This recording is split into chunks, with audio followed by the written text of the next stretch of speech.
governments in place in Edinburgh and in Cardiff, the UK government is quite content, seemingly, to bypass the views of those governments in allocating levelling up funding. As a point of consistency, not this. It's not about a desire to level up.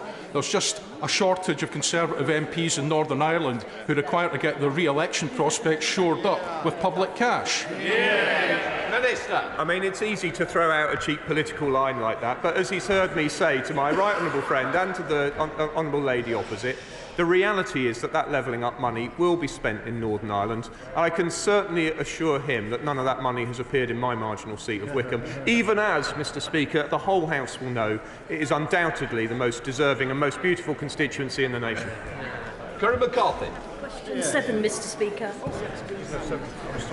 Minister. Mr Speaker, the floods have seen devastating consequences for businesses and households, so the government has worked hard to come forward with a substantial package that is consistent with our approach across the UK. In the absence of an executive, we're making up to £15 million of support available through the reallocation of existing Northern Ireland funding. We've worked closely with colleagues in the Northern Ireland Civil Service and the Treasury to ensure that Northern Ireland Civil Service and local councils can provide affected businesses with the support they need.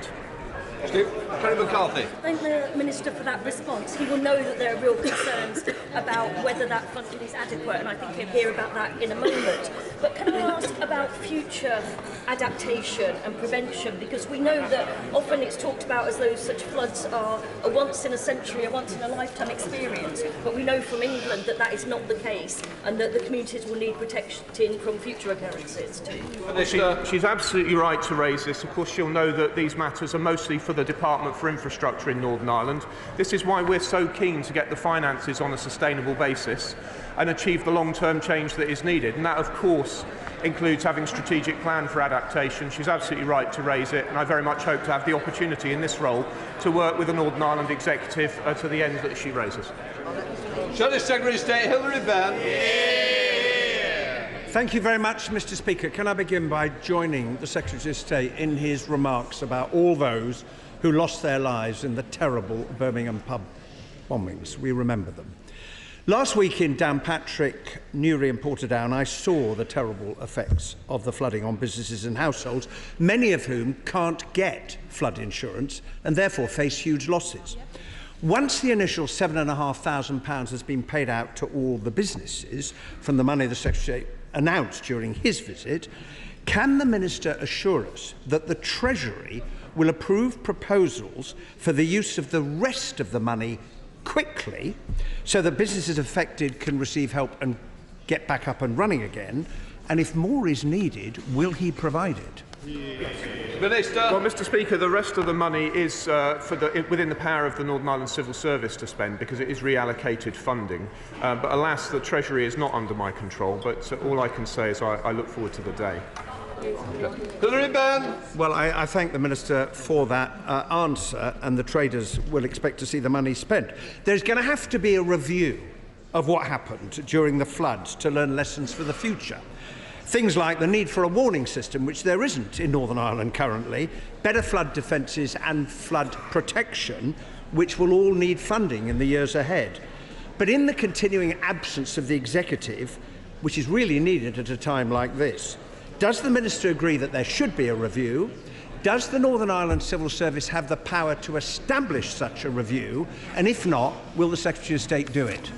Well, Mr Speaker, I would agree with the right honourable gentleman that a review is needed. I believe that it is possible for the Northern Ireland Civil Service to get on with that work under the powers we've given him. If it transpires that that's not the case, of course I'll write to him and put a copy of the letter in the library. But I do believe that it is within their powers to get on with it. But if I may say so finally, of course he's absolutely right. We all want to work together to see a restored executive, because it is for Northern Ireland ministers to work with their own Department for Infrastructure to deal with these matters, but of course the insights he provides are wise and necessary. Farry. A question here, please, Mr Speaker. Secretary of State. Thank you, Mr Speaker, and I thank my honourable friend for the proposals he and his party, and the proposals that the honourable member for Belfast East has already shared with me regarding these matters. I actually read his article in the Irish Times early this morning with great interest, but he will know that this sort of change is not exactly the silver bullet and will need some negotiation. Stephen Furry. Thank you, Mr. Speaker. I appreciate that there is a need for negotiation. The fiscal floor is of vital importance to Northern Ireland. Can I ask the Secretary of State to ensure that any fiscal floor is driven by evidence, is based on the work of the Northern Ireland Fiscal Council, draws on the work of Professor Holtham in Wales, and properly reflects the devolution of policing and justice, as what happened in 2010 around Need? Yeah, I thank him for those points. And obviously there's always some debate on what the basis of need is, and the Fiscal Council outlined what it should be in their particular eyes. In general principles, the answer is yes. There is a lot of conversations to be had here, and the Fiscal Council has helpfully published a report earlier this year. But I do remind him that this proposal for Wales took over 7 years to negotiate. Ian Paisley.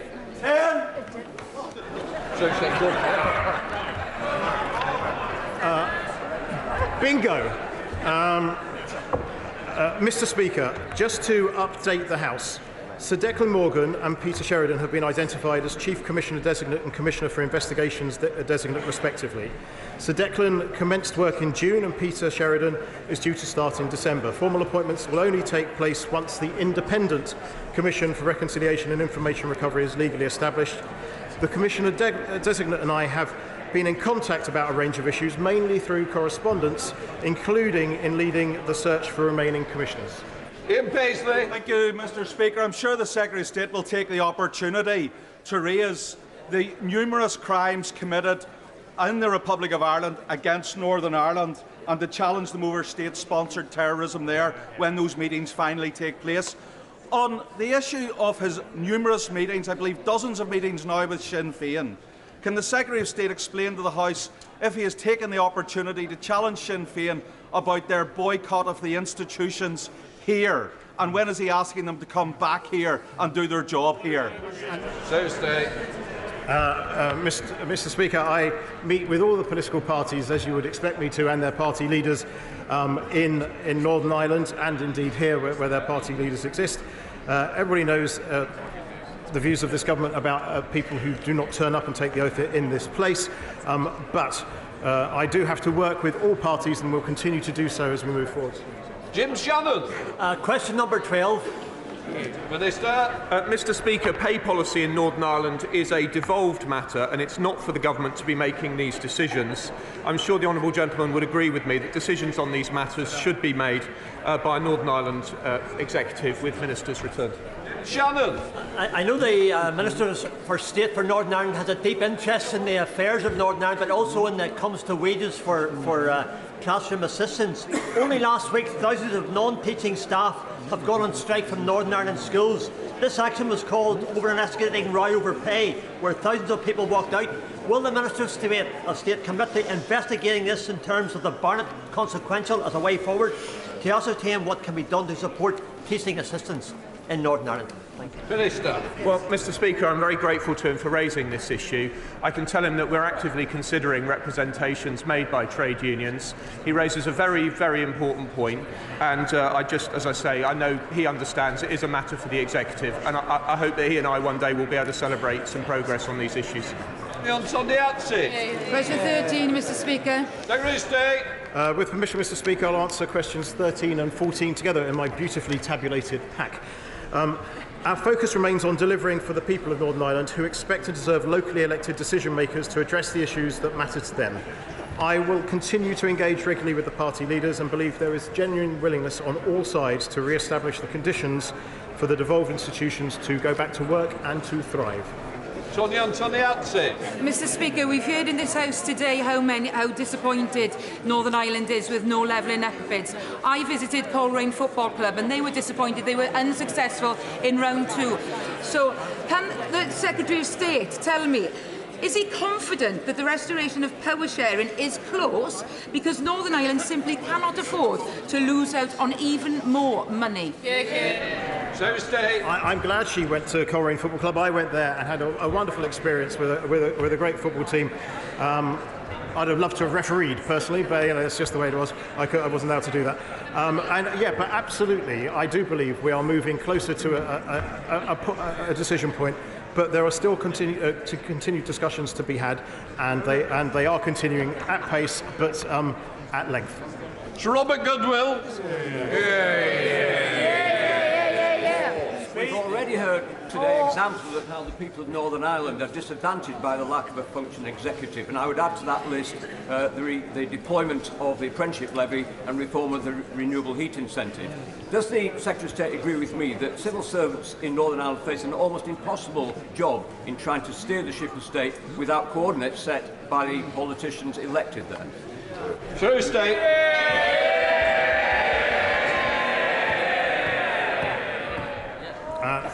I thank the right honourable gentleman for his question and his obvious popularity in the House.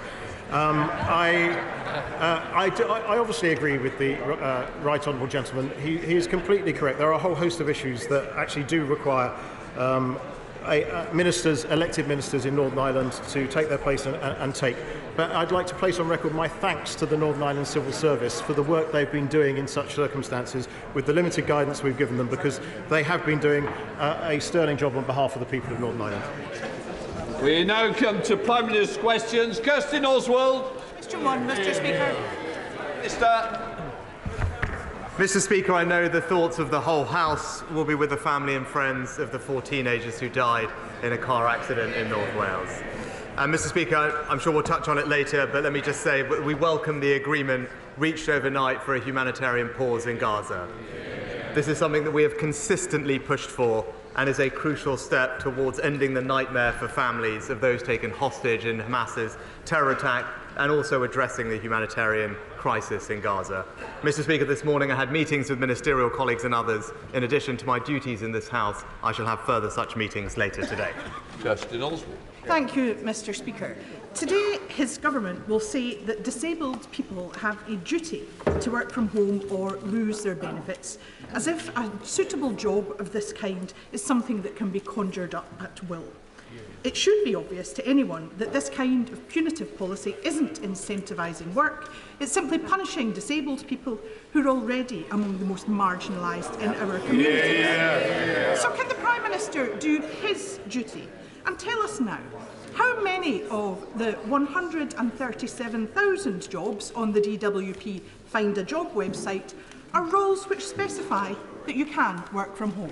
Prime Minister. Well, Mr. Speaker, it wouldn't be right to preempt the Chancellor's autumn statement later, but let me just say this. I'm proud of this government's record in supporting those with disabilities.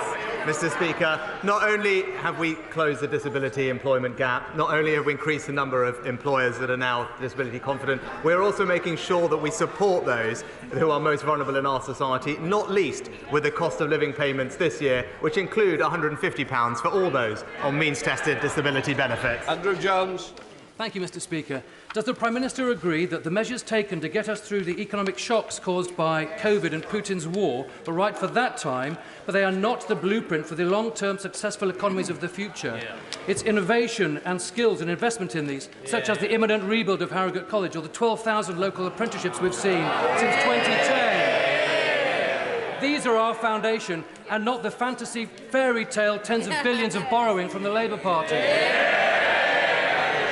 Well, Mr. Speaker, my honourable friend is right, and I'm proud that since 2010 we've created 5.5 million apprenticeships. And Mr. Speaker, that's the difference between us. We now know that the party opposite want to halve the number of apprenticeships if they were in office. Meanwhile, we want to make an apprentice education secretary. But my honourable friend is right. Labour's plans to borrow £28 billion a year would just push up inflation, interest rates and taxes, undermining all the progress that we've made on the economy. And it's only the Conservatives that will give people the opportunity to build wealthier, more secure lives for them and their families. Leader of the Opposition, Keir Starmer. Thank you, Mr. Speaker. Like the Prime Minister, I know the whole House will welcome the agreement reached overnight. We repeat our calls for Hamas to release all hostages immediately. This humanitarian pause must be used to get the hostages out safely, to tackle the urgent and unacceptable humanitarian catastrophe in Gaza, and to make progress to a full cessation of hostilities. Mr. Speaker, in recent years, the international community has treated the two-state solution as a slogan rather than a serious strategy, and that must now change. Like the Prime Minister, I'm sure I speak for everyone in the House in saying our hearts go out to the families and friends of the 4 young men from Shrewsbury who tragically lost their lives this week. It's a living nightmare for any parent, and I can hardly begin to imagine their loss. Mr. Speaker, this week the Prime Minister unveiled the latest version of his 5 pledges for the country. Let's hope he has more success with these than the last ones. Did he forget the NHS? Prime Minister.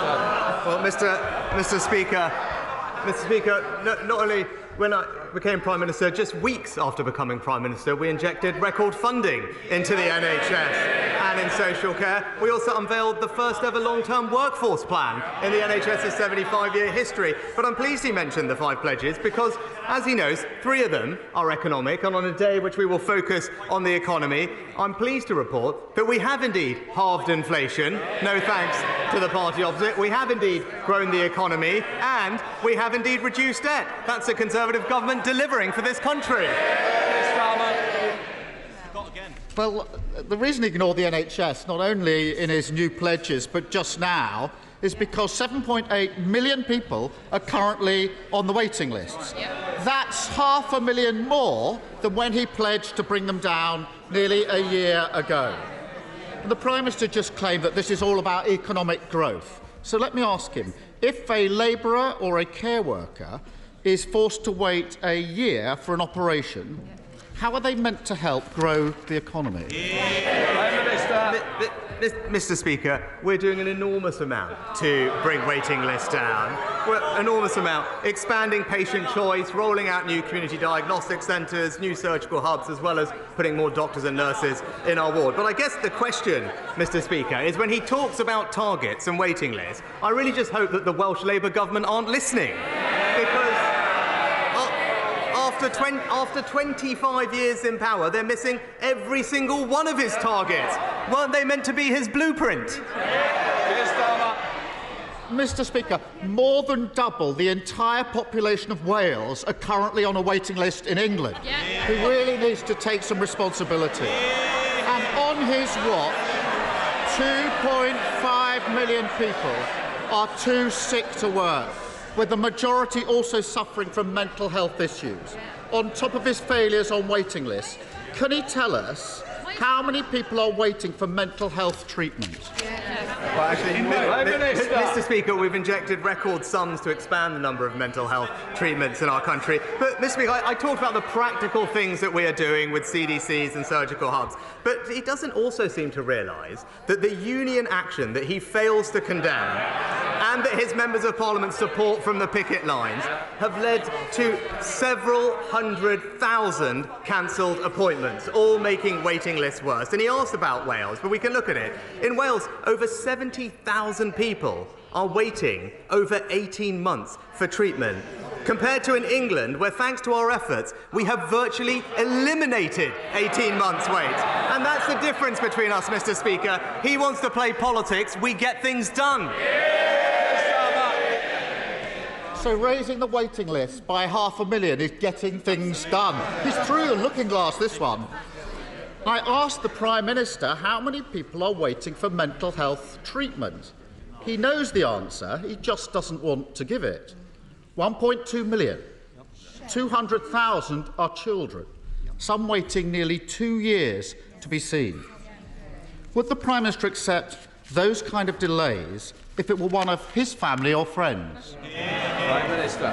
Well, Mr. Speaker, one of the key things we are doing to bring down waiting lists is to expand the access of patient choice. It's a very straightforward idea to make sure that patients can choose where they get treated, and that way we will bring down waiting lists for mental health and other treatments far faster. Now, the Labour Party's policy on this is a total and utter mess. First, he promised, in his words, to ban NHS use of the independent sector. Then he said he wants more use of the independent sector. His shadow health secretary agreed with that, but then the deputy leader said that she would end it. As ever, you simply don't know what they stand for, and you can't trust a word they say.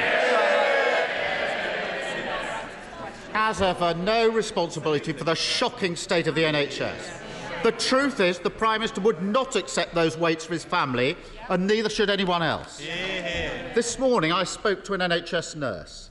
For many months, Cam struggled to find time to see her 14-year-old son, Mikey, until he became seriously unwell. And now he hasn't been able to be in mainstream education for over a year. Mikey's mum is having to balance nursing with caring and being a parent.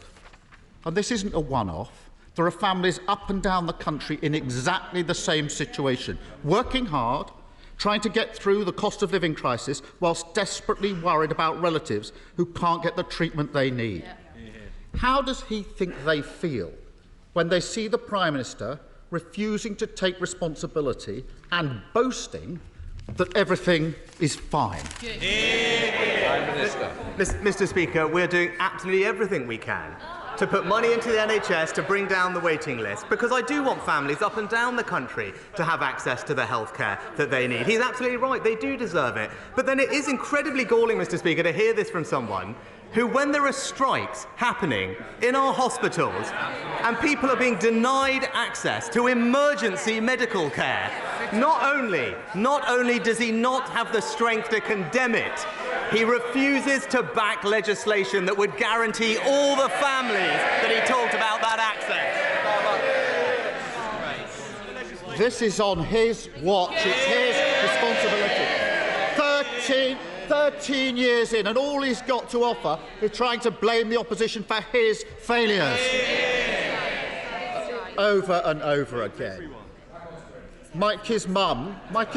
I'll tell you what Mikey's mum said to me this morning, shall I, if you're so interested to hear. She said, and I'm going to quote her, she said, whatever spin the government puts on it, you can't hide the reality for ordinary working people. That's her words. Worth reflecting on. Yes.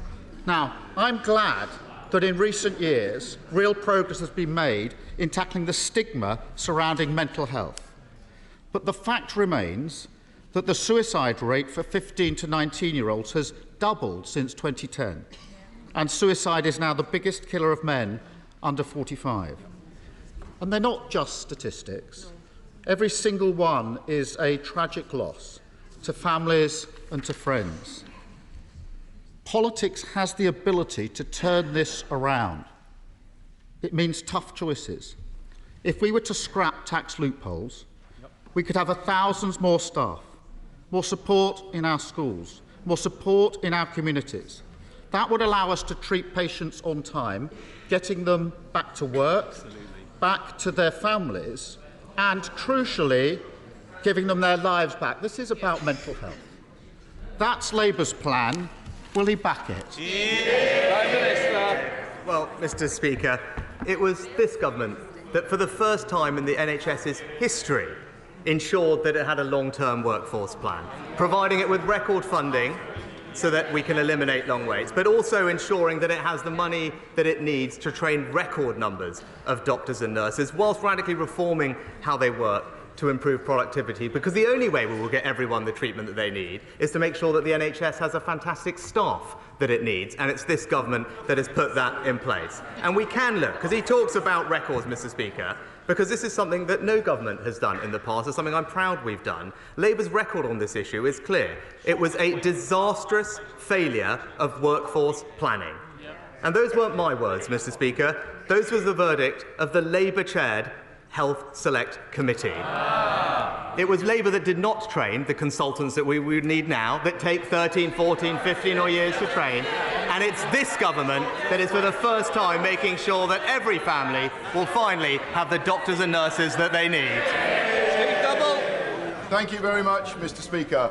Access to housing that local people can afford is the biggest challenge we face in Cornwall. And whilst we need to build more houses, we need to ensure that they are available and affordable to local people and meet the needs of our rural and coastal communities. Now, local knowledge, particularly from elected representatives, is an important part in ensuring we achieve this. Yet the Leader of the Opposition has made clear that his intention is to ignore or override the views of local people in decisions on planning matters.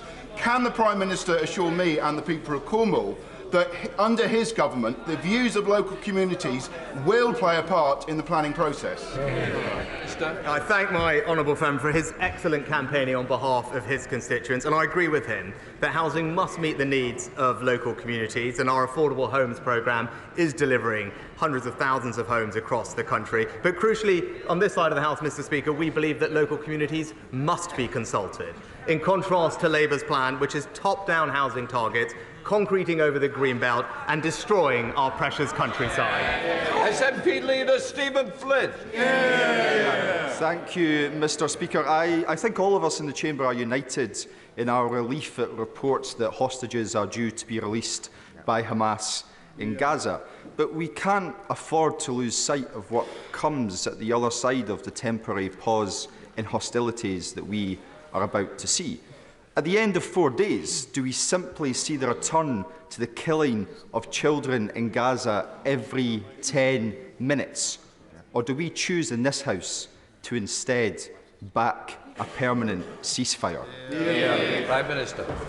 Well, Mr. Speaker, we do welcome the agreement reached overnight, and as I said, this is something that we have consistently pushed for and is a crucial first step as we try and resolve this situation and indeed the humanitarian crisis in Gaza. Of course, we want to see all hostages released as quickly as possible, including British nationals, and I would urge all parties involved to deliver the agreement in full. I would also like to put on record my thanks to Qatar for their important role, and we will continue to work with the United States and Israel to ensure the safe return of hostages and maximise the opportunity of this temporary pause to step up aid to suffering civilians in Gaza. It is something that we have pushed for, we've continued to do, and the UK is playing a leading role in delivering. Stephen Flynn. Mr. Speaker, ultimately it's not a pause in the killing of children that we need. It is an end to the killing of children that we need. And I can think of no better time than now for the Prime Minister to advocate for that permanent ceasefire. But given that he won't currently do that, will he instead lay the foundations for that two-state solution by finally recognising the state of Palestine? Prime Minister. Mr. Speaker, actually what the agreement that has been reached demonstrates that it wasn't right to have a unilateral ceasefire, and what was right was to do, as we have done, consistently push for a pause that would allow not just for aid to reach people in Gaza who desperately need it, but also for hostages to be released. That is what we have pushed for, and I'm glad that that is now being delivered versus a unilateral ceasefire, which would have emboldened and strengthened Hamas. And our position on the Middle East peace process more broadly is clear. We do support a negotiated settlement leading to a safe and secure Israel living alongside a viable and sovereign Palestinian state. I've spoken to President Abbas and met with him to discuss this issue, and we are clear about strengthening the Palestinian Authority and reinvigorating efforts to find a two-state solution. And our long-standing position is that we would recognise the state of Palestine when it best serves the interests of peace. Thank you, Mr. Speaker.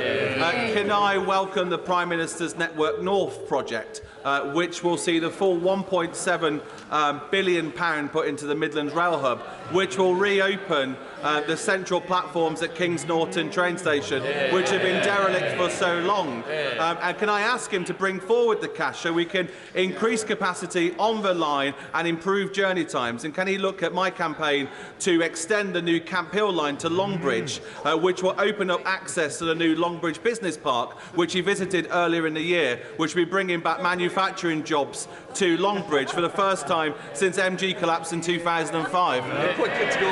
Well, I am pleased that my honourable friend's constituency will benefit from the decision on HS2 and benefit significantly from new Network North funding, an additional £1 billion to deliver the Midlands Rail Hub in full. And I know that decisions about Kings Norton are due to be made later this year, which should be good news to him. And the extension of the forthcoming Camp Hill line services between Birmingham and Kings Norton and Longridge will be assessed in due course as well. So I hope that's helpful, and I'm sure the Rail Minister keeps him up to date on progress. Sybil Roberts. All right, I'm sure the Prime Minister will join me and the communities that I represent in sending heartfelt sympathies to the families and friends grieving at the loss of 4 young men lost in a tragic accident in Carrick, Glenrothan this week.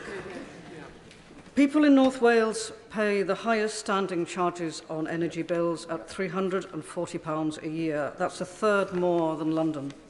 That's despite having lower average incomes and people there living in older, poorly insulated houses. With a further increase in standing charges due next April, he must recognise that he can't leave this to Ofgem.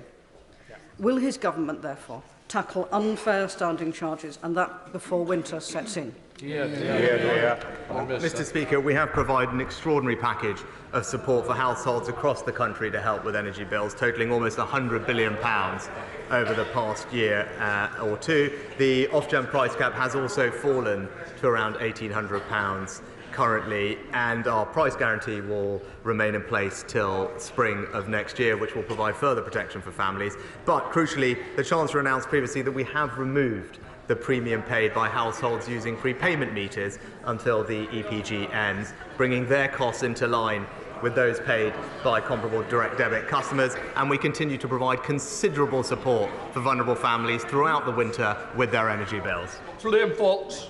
Thank you, Mr. Speaker. Setting strategic aims for the Middle East requires us to be precise about the terms we use, and that includes the word peace. Peace is not just the absence of war or conflict, but the freedom from the fear of conflict or oppression or terror. Peace requires mutual respect, freedom from persecution, and living without fear of destitution.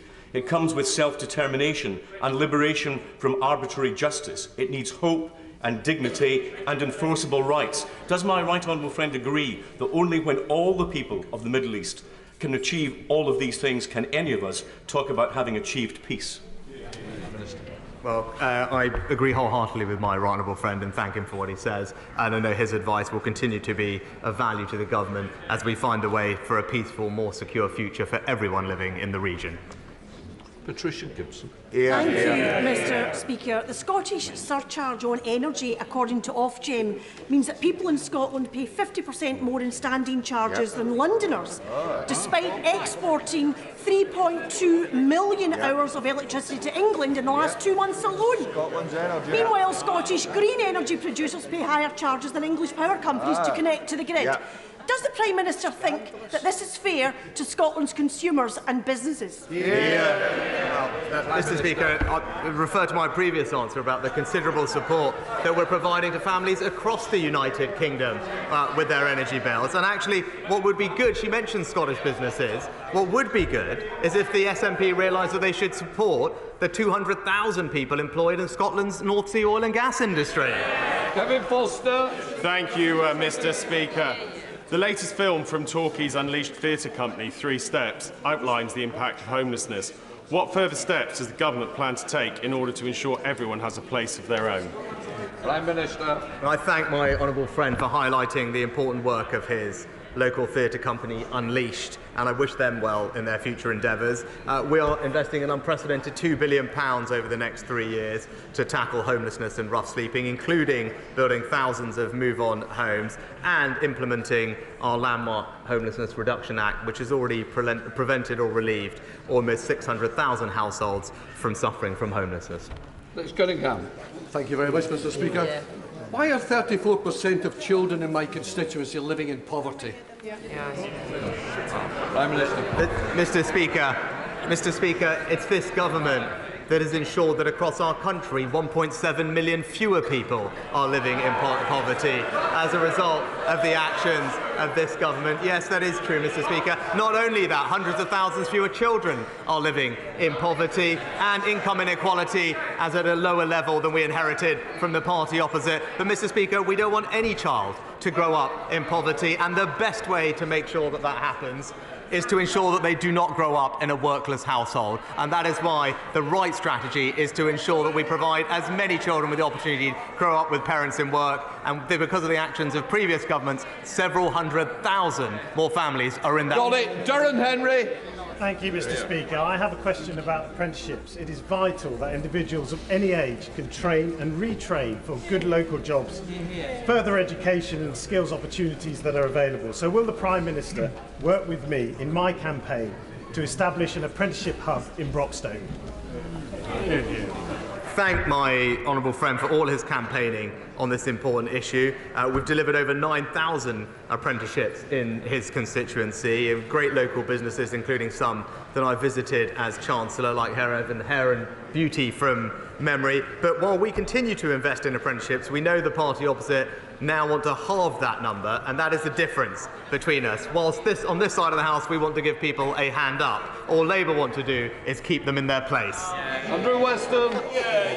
Thank you, Mr. Speaker. With 316 arrivals by small boat this week, last week's Supreme Court ruling on Rwanda has left this government's lack of a compassionate and functioning asylum system totally exposed, with refugees suffering as a result and chaos at our borders. So could I ask the Prime Minister, yes or no, does he now intend to disapply human rights laws in order to continue wasting time and money on this cruel and discredited gimmick? Mr. Speaker, I'm glad the honourable gentleman mentioned the small boats arrivals. I'm pleased to tell him that thanks to the actions of this government, the number of arrivals are down by over 33% so far this year. No thanks to the party opposite that has opposed each and every single measure we have taken to stop the boats. Jason McCartney. Thank you, Mr. Speaker. Whilst the Labour leadership at Kirklees Council are looking to close Colne Valley Leisure Centre, hike up car parking charges and being criticised by their auditors for the way in which they manage their resources, there has been lots of good news for my bit of Yorkshire this week. £64 million of levelling up cash for Huddersfield Market and the Penistone rail line upgrade and the West Yorkshire Investment Zone, focusing on the National Health Innovation Campus at the University of Huddersfield. Will the Prime Minister continue to invest in West Yorkshire and come and see some of these fantastic... Prime Minister! Well, Mr. Speaker, what great news. What great news. I was delighted to hear that the third investment zone was announced in West Yorkshire, and indeed money for the Penistone Line rail upgrade and regeneration funding for Huddersfield Open Market. My honourable friend is right, though. While the Labour-run Kirklees Council is not investing in closing things, it's this Conservative government that is backing communities across the north. He's not going to. Mr. Speaker, on Monday, the government's chief scientific advisor, Patrick Vallance, told the COVID inquiry that the now Prime Minister had not asked for advice regarding Eat Out to Help Out. But on the 9th of March 2 years ago, the Prime Minister told this House that, and I quote, "At all steps in the crisis, we have taken the advice of our scientific advisors." Who's right? Prime Minister. Mr. Speaker, as he knows, there is an ongoing statutory inquiry into COVID. It's absolutely right that that process is followed. I look forward to providing my own evidence in the coming weeks and addressing all these questions. But it was the case that the government took advice from scientific advisors, and again, that's exactly what this inquiry will go over. Mr. Speaker, since I recently shared my own experience of birth trauma in this chamber, I've been inundated with mums writing to me from across the UK to share their stories. I received a concerning email last week from a Staffordshire mother who'd like me to raise her concerns about Royal Stoke University Hospital. She also experienced birth trauma and has been told that due to the time elapsed, they will not be able to investigate her concerns. It is not acceptable to me that my constituents are not having complaints investigated by my local hospital. So can I ask the Prime Minister to urgently meet with me to discuss this? And can I also ask him to include birth trauma in the refreshed update to the Women's Health Strategy? We must do better to provide aftercare to all mothers in this country. Well, can I thank my honourable friend for raising this important issue and for continuing to be a fantastic campaigner on birth trauma. I'm pleased that the first ever debate in Parliament on birth trauma was held recently in October. It was powerful, it was moving, and it highlighted just what a significant impact birth trauma can have on so many women's lives. The Department for Health are working with NHS England to make sure that we can improve maternity care and making sure that mental health care is also improved to deal with this. And I will ensure that the Health Secretary meets with my honourable friend so that we can ensure that we get this right for all the women who are depending on it. Mr. Speaker, in the last 13 years, the 6 oil and gas licensing rounds by the Tories have produced only 16 days' worth of oil and gas for the UK. Can the Prime Minister explain how doubling the number of licensing rounds will have any impact on the insanely high energy bills my constituents are facing? If he cared about energy security, jobs or the environment, he would surely be better matching the Scottish Government's £500 million investment in a just transition and providing a £400 rebate to bill payers. Mr. Speaker, not £500 million. We're investing tens of billions of pounds in the energy transition, not least with things like carbon capture and storage, which the North Sea can play a starring role in. But it's just completely wrong. In order to have energy security, it's right to exploit the resources that we have here at home. Even the Independent Committee for Climate Change projects that we will still need oil and gas as we make the transition and in decades' time. So the question from the Honourable Lady is, are we better off getting that here at home, supporting Scottish jobs and businesses, or are we better off putting that money in the hands of foreign dictators and shipping it here with 2 or 3 times the carbon emissions? Thank you, Mr. Speaker. Today I'm hosting 14 Ukrainian teenage children here in the House of Commons, whose parents have been and are fighting the Russians in Ukraine. 6 of them have been orphaned. They are up in the gallery, but they will also be in the IPU room from 1 till 2:30 this afternoon. So I know it's a busy and important day, but all colleagues are welcome to drop by if they are able. So will the Prime Minister join me in paying tribute to the parents of these children and take this opportunity to reiterate our steadfast support for the people of Ukraine in their fight for their independence, their freedom and their nation's survival? Well, I do join my honourable friend in paying tribute to the parents of these children and many others, but also to take the opportunity to say that whilst events in the Middle East have been dominating the headlines, I can assure my honourable friend that we and our allies are steadfast in our resolve to support Ukraine for as long as it takes for them to achieve victory. And that's why the Foreign Secretary visited both Kyiv and Odessa last week, confirmed the UK's continued unwavering support for the Ukraine. Putin cannot hope to outlast the incredible resolve or spirit of the Ukrainian people, and they should continue to have our support for as long as it takes. A few weeks ago, the world cringed at the Prime Minister's fawning welcome for Elon Musk. And this week, advertisers are fleeing Musk's platform after his latest vile outburst. So what exactly did the Prime Minister think he might learn from an unelected, super-rich individual who had taken over a once successful organisation and plunged it into a death spiral? Mr. Speaker, it is striking. It is striking from the honourable member from Cambridge, of all places, to absolutely not understand the importance of technology sectors and companies to the growth of our economy. Absolutely extraordinary. It actually illustrates everything that is wrong with Labour's approach to our economy, Mr. Speaker. What the rest of the world saw was the UK playing a lead in defining the regulations and approach to a technology that is going to transform how we live. It was a great example of the UK leading the way, an enormous tribute to our incredible entrepreneurs and businesses, many of which are being poorly represented by him and his constituents.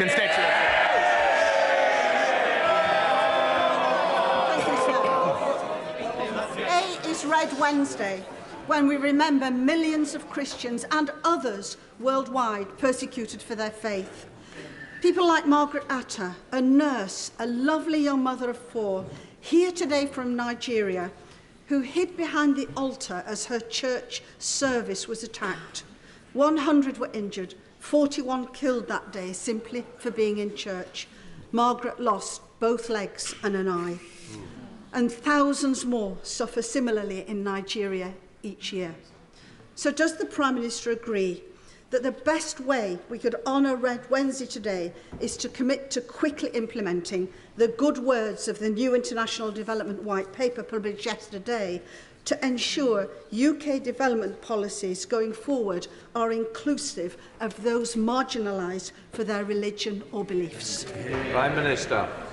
Can I thank my honourable friend for her continuing dedication as my special envoy for this vital issue. Red Wednesday is an important moment to demonstrate our solidarity with Christians and all those persecuted around the world for their religion or belief. And marking this event annually was just one of the recommendations in the Bishop's report. And I'm pleased that today we will light up FCDO buildings in the UK in red in support. And I'm also pleased to say that we've taken forward all 22 recommendations in a way that we believe is making a real change for those persecuted for their religion or belief.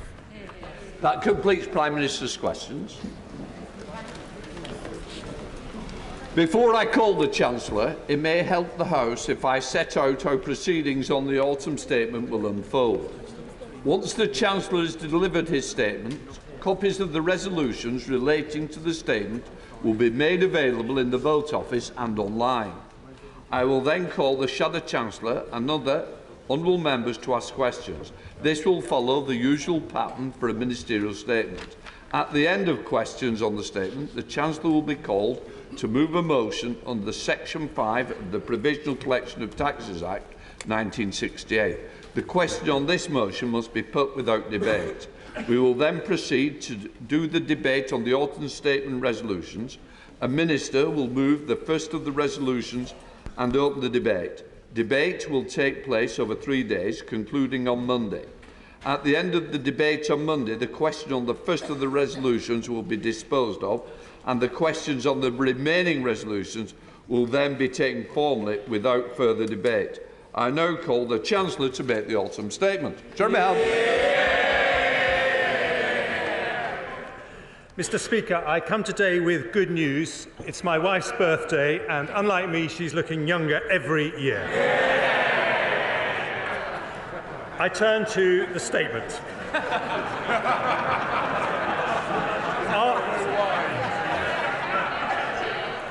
After a global pandemic and energy crisis, we have taken difficult decisions to put our economy back on track. We've supported families with rising bills, cut borrowing and halved inflation. Rather than a recession, the economy has grown. Rather than falling as predicted, real incomes have risen. Our plan for the British economy is working, but the work is not done. Others proposed a more short-term approach, but we have not made unaffordable pay offers to the unions. We have not stopped new oil and gas exploration, and we have not increased borrowing by £28 billion a year. That would have pushed inflation up just when we need to bring it down. Instead, under this Prime Minister, we take decisions for the long term. In today's autumn statement for growth, our choice is not big government, high spending and high tax, because we know that leads to less growth, not more. Instead, we reduce debt, cut taxes and reward work. We deliver world-class education. We build domestic sustainable energy, and we back British business with 110 growth measures. Don't worry, I'm not going to go through them all, but well, I will if you like.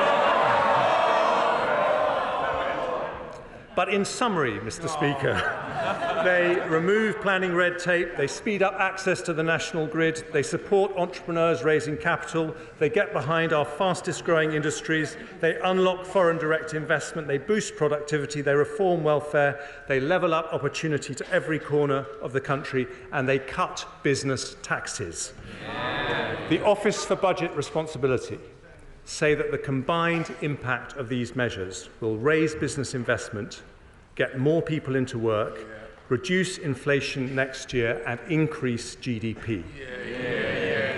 But Conservatives also know that a dynamic economy depends on the energy and enterprise of people more than any diktats or decisions by ministers. So today's measures do not just remove barriers to investment, they reward effort and work. And I'll go through the measures in three parts.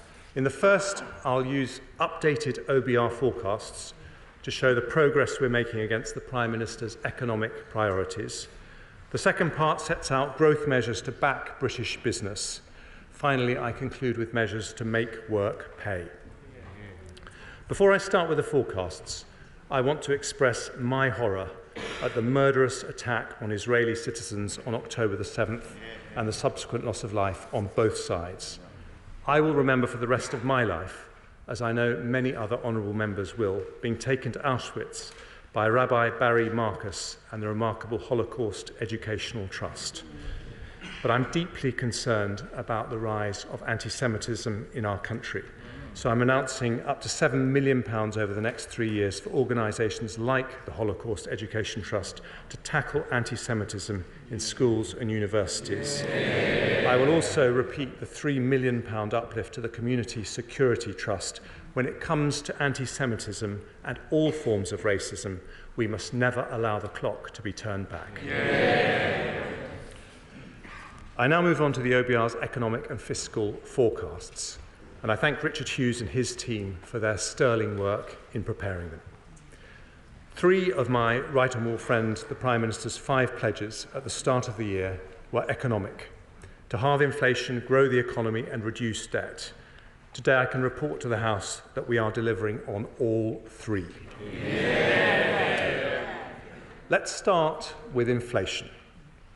Now, the Shadow Chancellor didn't mention it in her conference speech. My conference speech was before hers, so all she had to do was a bit of copying and pasting, which I've heard she's good at.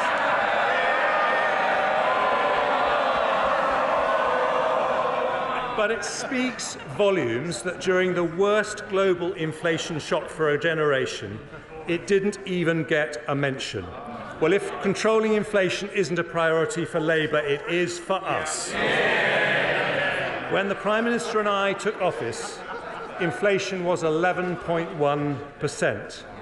Last week it fell to 4.6%. We promised to halve inflation and we have halved it. Core inflation is now lower than in nearly half the economies in the EU, and the OBR say that headline inflation will fall to 2.8% by the end of 2024 before falling to the 2% target in 2025. I will not take risks with inflation, and the OBR confirm that the measures I take today make inflation lower next year than it would otherwise have been. I thank the Independent Bank of England Monetary Policy Committee for their crucial role in bringing inflation down, and we will continue to back them to do whatever it takes until the job is done. But as we do, we will continue to support families in difficulty. And today I add 4 further measures to help with the cost of living. Firstly, for those on the lowest incomes, I understand the concerns some have about the effect on work incentives of matching benefit increases to inflation. I know there's been some speculation that we would increase benefits next year by the lower October figure for inflation. But cost of living pressures remain at their most acute for the poorest families. So instead, the government has decided to increase universal credit and other benefits from next April by 6.7%, in line with September's inflation figure, an average increase of £470 for 5.5 million households next year. Vital support to those on the very lowest incomes from a compassionate Conservative government. Second, because rent can constitute more than half the living costs of private renters on the lowest incomes, I've listened closely to many colleagues, as well as the Institute for Fiscal Studies, the Resolution Foundation, Citizens Advice UK, and the Joseph Rowntree Foundation, who said that unfreezing the local housing allowance was an urgent priority. I will therefore increase the local housing allowance rate to the 30th percentile of local market rents. This will give 1.6 million households an average of £800 of support next year. Third, although I'm going to increase duty on hand-rolling tobacco by an additional 10% above the tobacco duty escalator, I know that for many people, going to the pub has become more expensive. I've listened closely to the persuasive arguments on alcohol duties from my honourable friend for Murray and my right honourable friend for Dumfriesshire, Clydesdale and Tweedsdale, fierce champions of the Scotch whisky industry. I've also listened to defenders of the great British pint, such as my right honourable friends for the Vale of Glamorgan and Buckingham.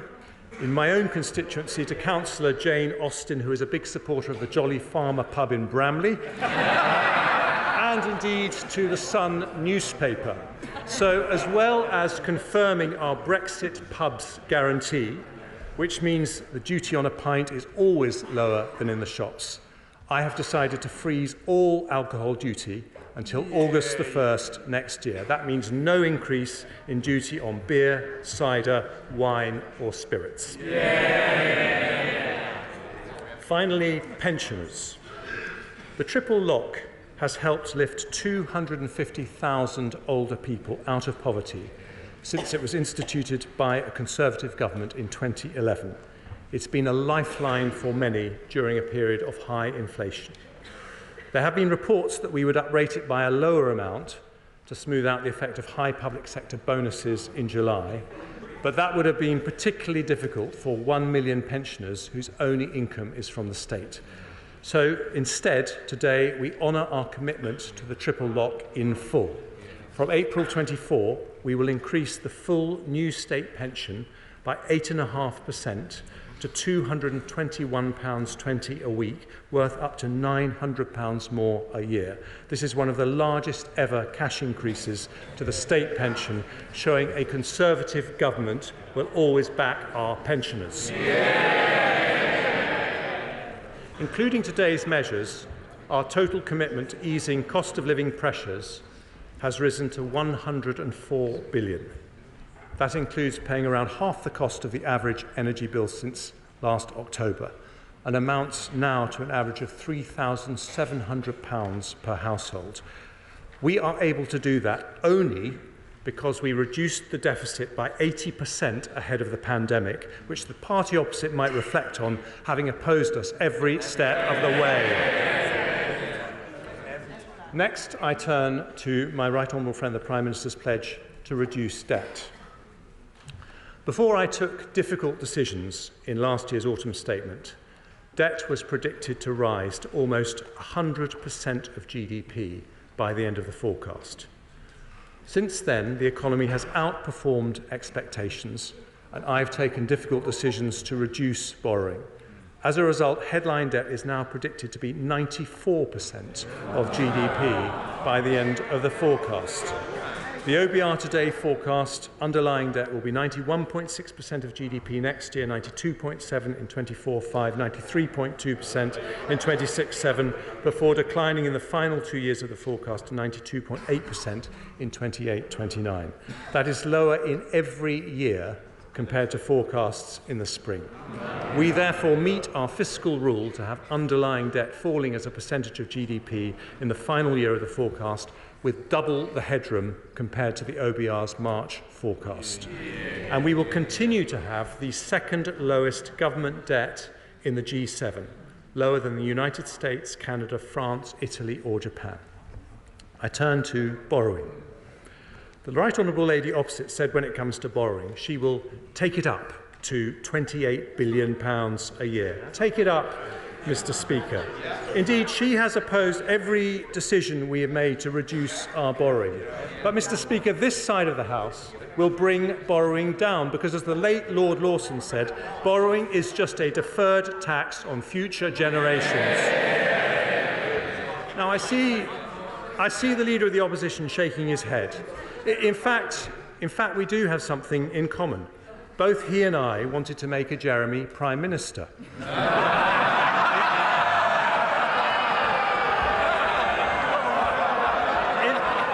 In fairness, his party and mine are probably equally relieved we failed. But whereas this Jeremy is growing the economy, his Jeremy would have crashed it. And the numbers...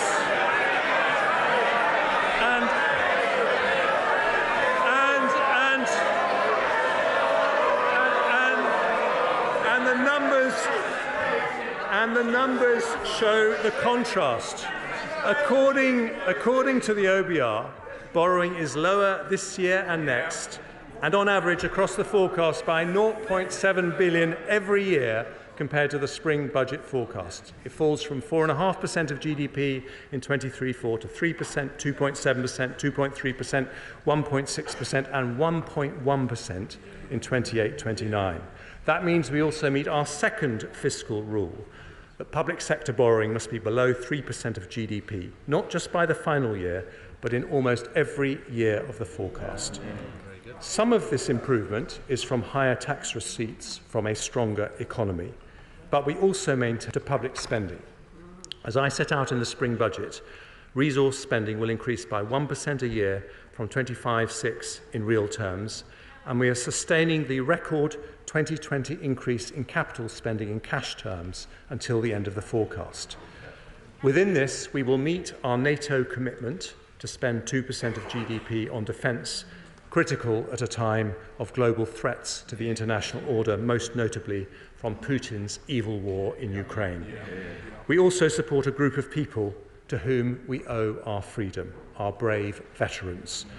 I will extend national insurance relief for employers of eligible veterans for a further year and provide £10 million to support the Veterans, Places, Pathways and People programme, and I thank our excellent Veterans Minister for his championing of their cause.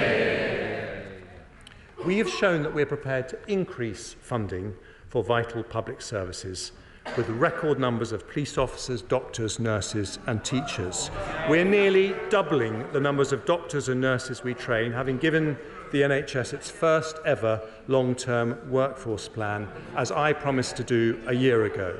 We're also tackling the biggest single preventable cause of mortality the NHS has to deal with by bringing forward plans for a smoke-free generation. But alongside extra funding and support, we need to see reform. We need a more productive state, not a bigger state. And that is why I want the public sector to increase productivity growth by at least 0.5% a year, the level at which the size of our state starts to reduce as a proportion of GDP. I've already announced plans to cap and reduce the size of the civil service to pre-pandemic levels. Today, I pay tribute to my friend, the former Chief Secretary of the Treasury, the Right Honourable Member for Salisbury, who started our brilliant public sector productivity programme.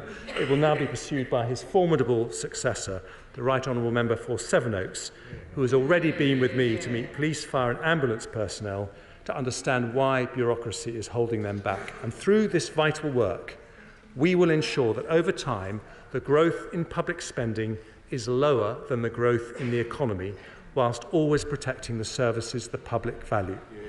And I will also provide HMRC with the resources they need to ensure everyone pays the tax they owe, raising an additional £5 billion across the forecast period. My right honourable friend also promised to grow the economy.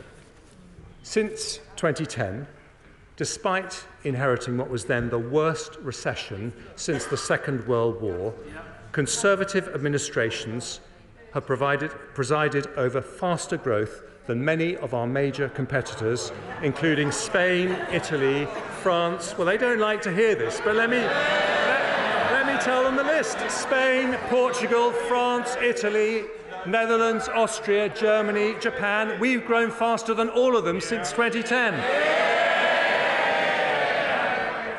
But all those countries have faced a pandemic and an energy shock, and as a result, last autumn, the OBR forecast a recession in which the economy was forecast to shrink by 1.4% this year.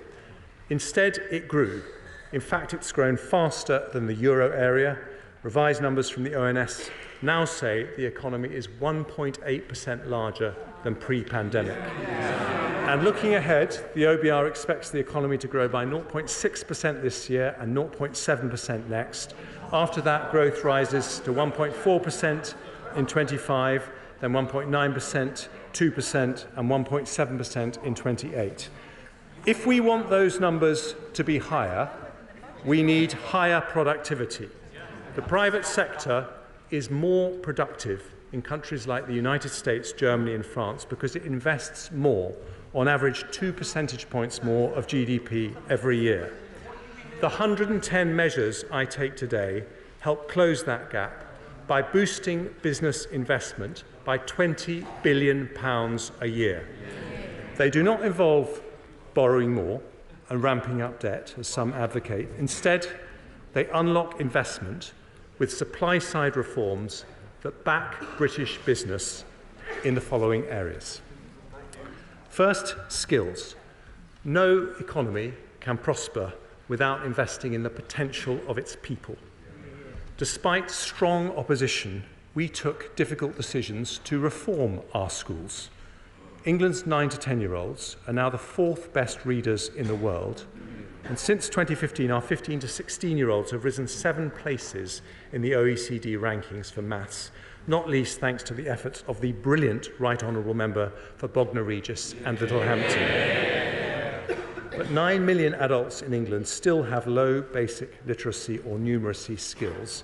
So last month, the Prime Minister set out the new Advanced British Standard to ensure all school leavers reach minimum standards in maths and English. And while the party opposite wants to reduce the number of apprentices, we want to increase them.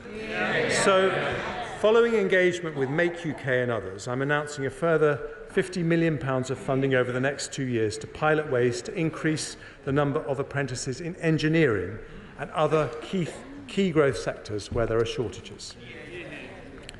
Next, planning. It takes too long. There's 110 of these measures, so just be patient, folks. I move on to planning. It takes too long to approve infrastructure projects and business planning applications. Many businesses say they would be willing to pay more if they knew their application would be approved faster. So from next year, working with the Community Secretary, I will reform the system to allow local authorities to recover the full costs of major business planning applications in return for being required to meet guaranteed faster timelines. If they fail, fees will be refunded automatically, with the application being processed free of charge. A prompt service or your money back, just as would be the case in the private sector. Now, many planning applications are for house building. The leader of the opposition told us he wanted to be a builder, not a blocker. It didn't last long. Just a few months later, Labour blocked reforms to the rules on nutrient neutrality, shamelessly preventing 100,000 houses from being built. Conservatives, on the other hand, are the builders, with more homes being completed in 21-22 than any single year of the last Labour government. And today we take further decisions to unlock the building of more homes. We'll invest £110 million over this year and next to deliver high-quality nutrient mitigation schemes, unlocking 40,000 homes. We'll invest £32 million to bust the planning backlog and develop fantastic new housing quarters in Cambridge, London and Leeds, which will lead to many thousands of additional dwellings. We'll allocate £450 million to the Local Authority Housing Fund to deliver 2,400 new homes, and we'll consult on a new permitted development right to allow any house to be converted into 2 flats, provided the exterior remains unaffected. It's also taking too long for clean energy businesses to access the electricity grid. So after talking to businesses such as National Grid, Octopus Energy and SSE, we today publish our full response to the Windsor Review and Connections Action Plan. These measures will cut grid access delays by 90% and offer up to £10,000 off electricity bills over 10 years for those living closest to new transmission infrastructure. Taken together, these planning and grid reforms are estimated to accelerate around £90 billion of additional business investment over the next 10 years. Next, foreign direct investment. I'm extremely grateful to Lord Harrington for his excellent report on how to increase foreign direct investment. We accept all his headline recommendations, and in particular will put in place a concierge service for large international investors, modelled on the best such services offered by our competitors, and will increase funding for the Office for Investment to deliver it. I now turn to reforms to pension funds that will increase the flow of capital going to our most promising growth companies in a way that also improves outcomes for savers. I'll take forward my Mansion House reforms, starting with measures to consolidate the industry. By 2030, the majority of workplace DC savers will have their pension pots managed in schemes over 30 billion, And by 2040, all local government pension funds will be invested in pools of 200 billion or more. I'll support the establishment of investment vehicles for pension funds to use, including through the LIFTS competition, a new growth fund run by the British Business Bank, and opening the PPF as an investment vehicle for smaller DB pension schemes. I will also consult on giving savers a legal right to require a new employer to pay pension contributions into their existing pension pot if they choose, meaning people can move to having one pension pot for life. These reforms could unlock an extra £75 billion of financing for high-growth companies by 2030 and provide an extra £1,000 a year in retirement for an average earner saving from 18. Alongside this, I'm also proposing further capital market reforms to boost the attractiveness of our markets and make sure the UK remains one of the most attractive places to start, grow and list a company. And as part of this, I will explore options for a NatWest retail share offer in the next 12 months, subject to market conditions and achieving value for money. It's time to get SID investing again. Yeah. Next, I move on to measures to support our most innovative industries. In the last decade, under Conservatives, we have grown to become the third largest technology sector in the world, double the size of Germany, 3 times the size of France, the biggest life science industry in Europe, Europe's third largest generator of renewable electricity after Germany and Norway, and the 8th largest manufacturer in the world. When it comes to tech, we know that AI will be at the heart of any future growth. I want to make sure our universities, scientists, and startups can access the compute power they need. So, building on the success of the supercomputing centres in Edinburgh and Bristol, I'll invest a further £500 million over the next 2 years to fund further innovation centres to help make us an AI powerhouse.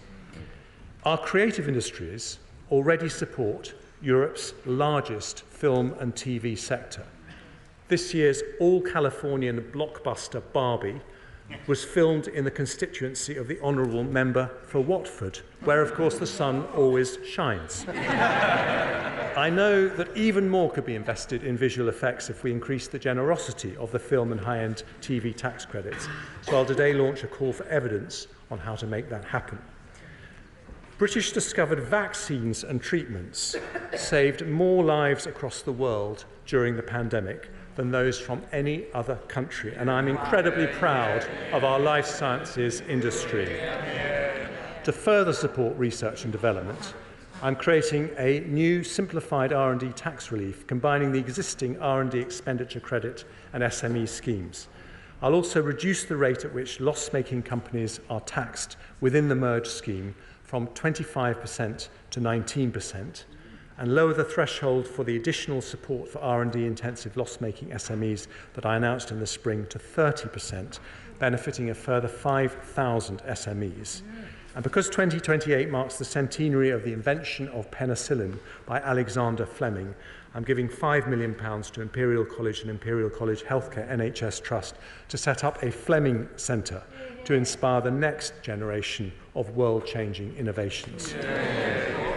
For our advanced manufacturing and green energy sectors, international investors say the biggest thing we could do is to announce a longer-term strategy for their industries. So with the Secretaries of State for Business and Trade and Energy Security and Net Zero, I'm today publishing those plans.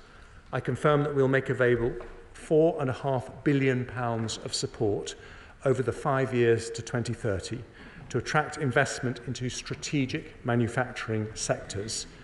That includes support of £2 billion for zero-emission investments in the automotive sector, something that's been warmly welcomed by Nissan and Toyota, £975 million for aerospace, building on decades of success from firms like Airbus and Rolls-Royce, and £520 million for life sciences to build on the strength of world-class British pharma companies like AstraZeneca and GSK.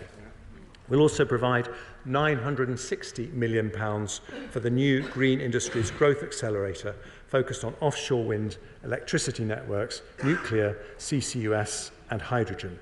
These targeted investments will ensure the UK remains competitive in sectors where we're already leaders and innovative in sectors where we're not. And taken together across our fastest growing innovation sectors, this support will attract an estimated £2 billion of additional investment every year over the next decade.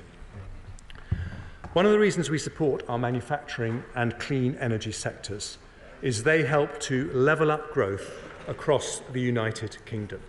So I now turn to further levelling up measures. In the spring, I announced we'd deliver 12 new investment zones, 12 mini Canary Wharfs, where government, industry and research institutes collaborate across the UK. Since then, the Exchequer Secretary, the Honourable Member for Grantham and Stamford, has done outstanding work across government to bring this vision to fruition. Following tenacious representations by the Honourable Member for Innis Mon, without whom a mention would mean that no Chancellor's speech was complete, and representations from the unstoppable Mayor of Tees Valley, I have today decided to extend the financial incentives for investment zones and the tax reliefs for free ports from 5 years to 10 years. I will also set up a £150 million investment opportunity fund to catalyse investment into the programme. Now, on Monday, I confirmed a new investment zone in West Yorkshire. Today, having listened to representations from the West Midlands Salesman-in-Chief Andy Street, as well as the Honourable Member for Mansfield and the Honourable Member for Bury North, I am announcing 3 further investment zones focused on advanced manufacturing in the West Midlands, East Midlands and Greater Manchester.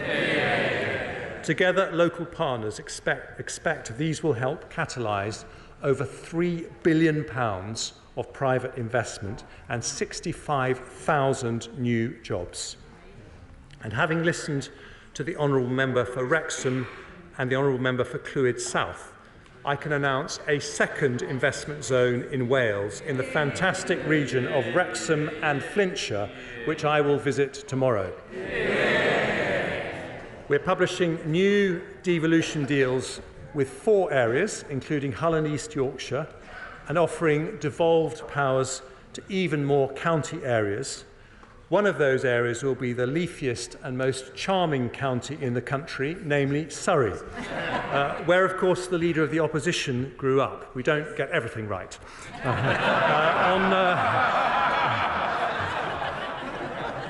On Monday, we saw the announcement of £1 billion of funding through round 3 of the Levelling Up Fund, supporting projects following the campaigning efforts of the members for Keighley, Dewsbury, Doncaster, Scunthorpe, and, of course, Mr. Speaker, Chorley. I can also confirm that we will proceed with over £50 million of funding for high-quality regeneration projects in communities such as Bolsover, Monmouthshire, Warrington and Eden Valley, all of which have particularly effective local MPs as their champions. And because we are proudly the Conservative and Unionist Party, I'm announcing £80 million for the new Levelling Up partnerships in Scotland, £500,000 to support the Hay Festival in Wales, and £3 million of additional funding to support the successful Tackling Paramilitarism programme in Northern Ireland. Next, small business. I ran my own one for 14 years, and I've always known that every big business was a small business once. The Federation of Small Businesses say the biggest thing I could do to help their members is end the scourge of late payments.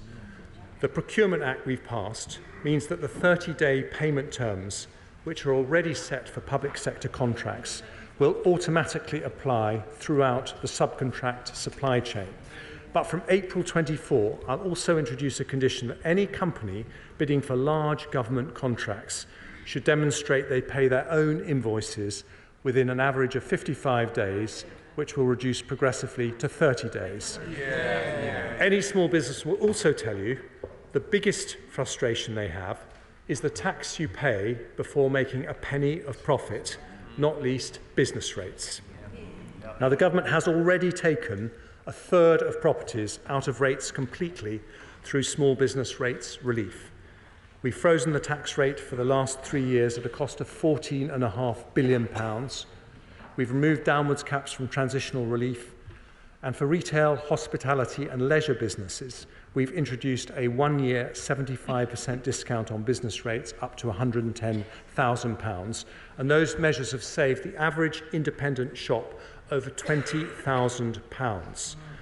It's not possible to continue with temporary support measures forever. But whilst the standard multiplier, which applies to high-value properties, will rise in line with inflation, I have today decided that we will freeze the small business multiplier for a further year. And following extensive discussions with the FSB and many colleagues in this House, I've also decided to extend the 75% business rates discount for retail, hospitality and leisure for another year. This will save the average independent pub over £12,800 next year, and at a cost of £4.3 billion is a large tax cut which recognises the role of pubs and high street shops in our communities. I thank the members for Stockton South, Barrow and Furness and East Devon for their tenacious campaigning on this issue. And finally, Mr. Speaker, I turn to the smallest of all businesses, those run by the self-employed. These are the people who literally kept our country running during the pandemic.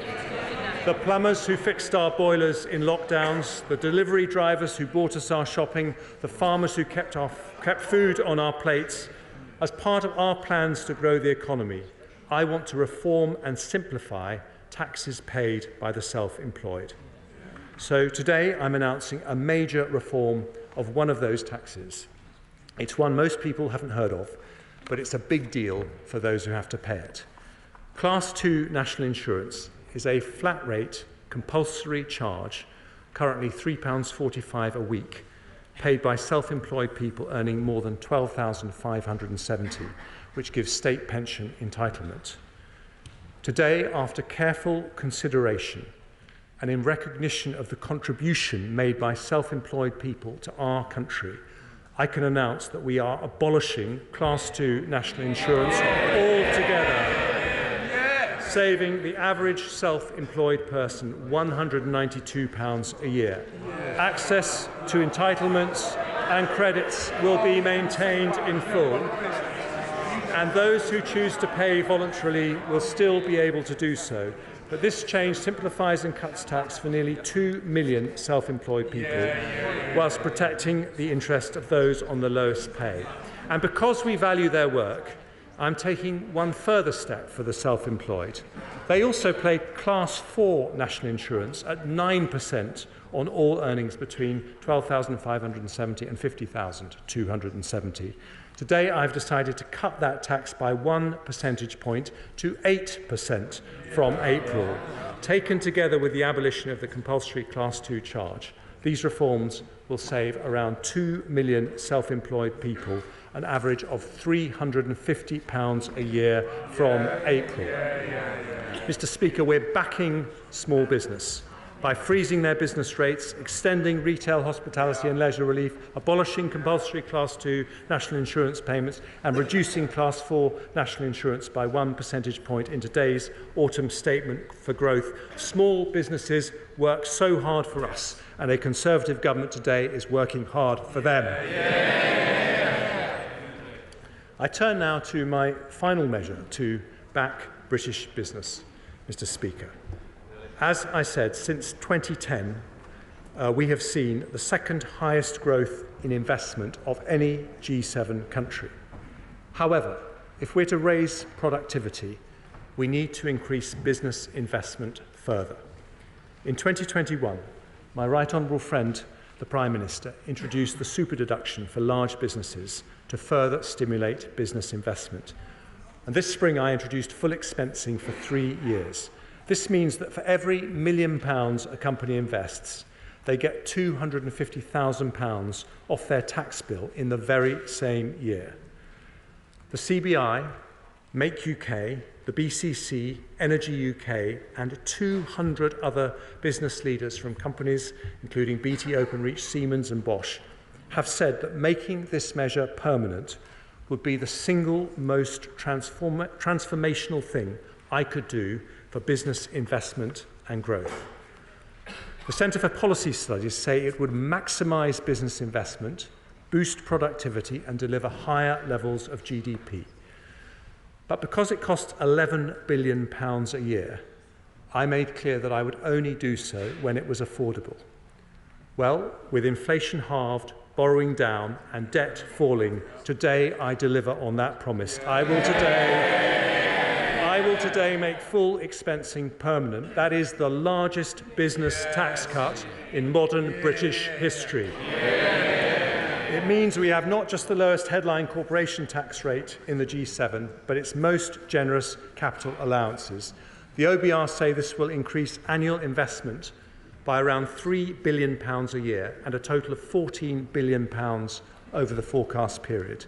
We know on this side of the House the way to back British business is not to borrow more or subsidise more, but to increase the incentives to invest. And we do that today by introducing one of the most generous tax reliefs anywhere in the world, a huge boost to British competitiveness in an autumn statement for growth.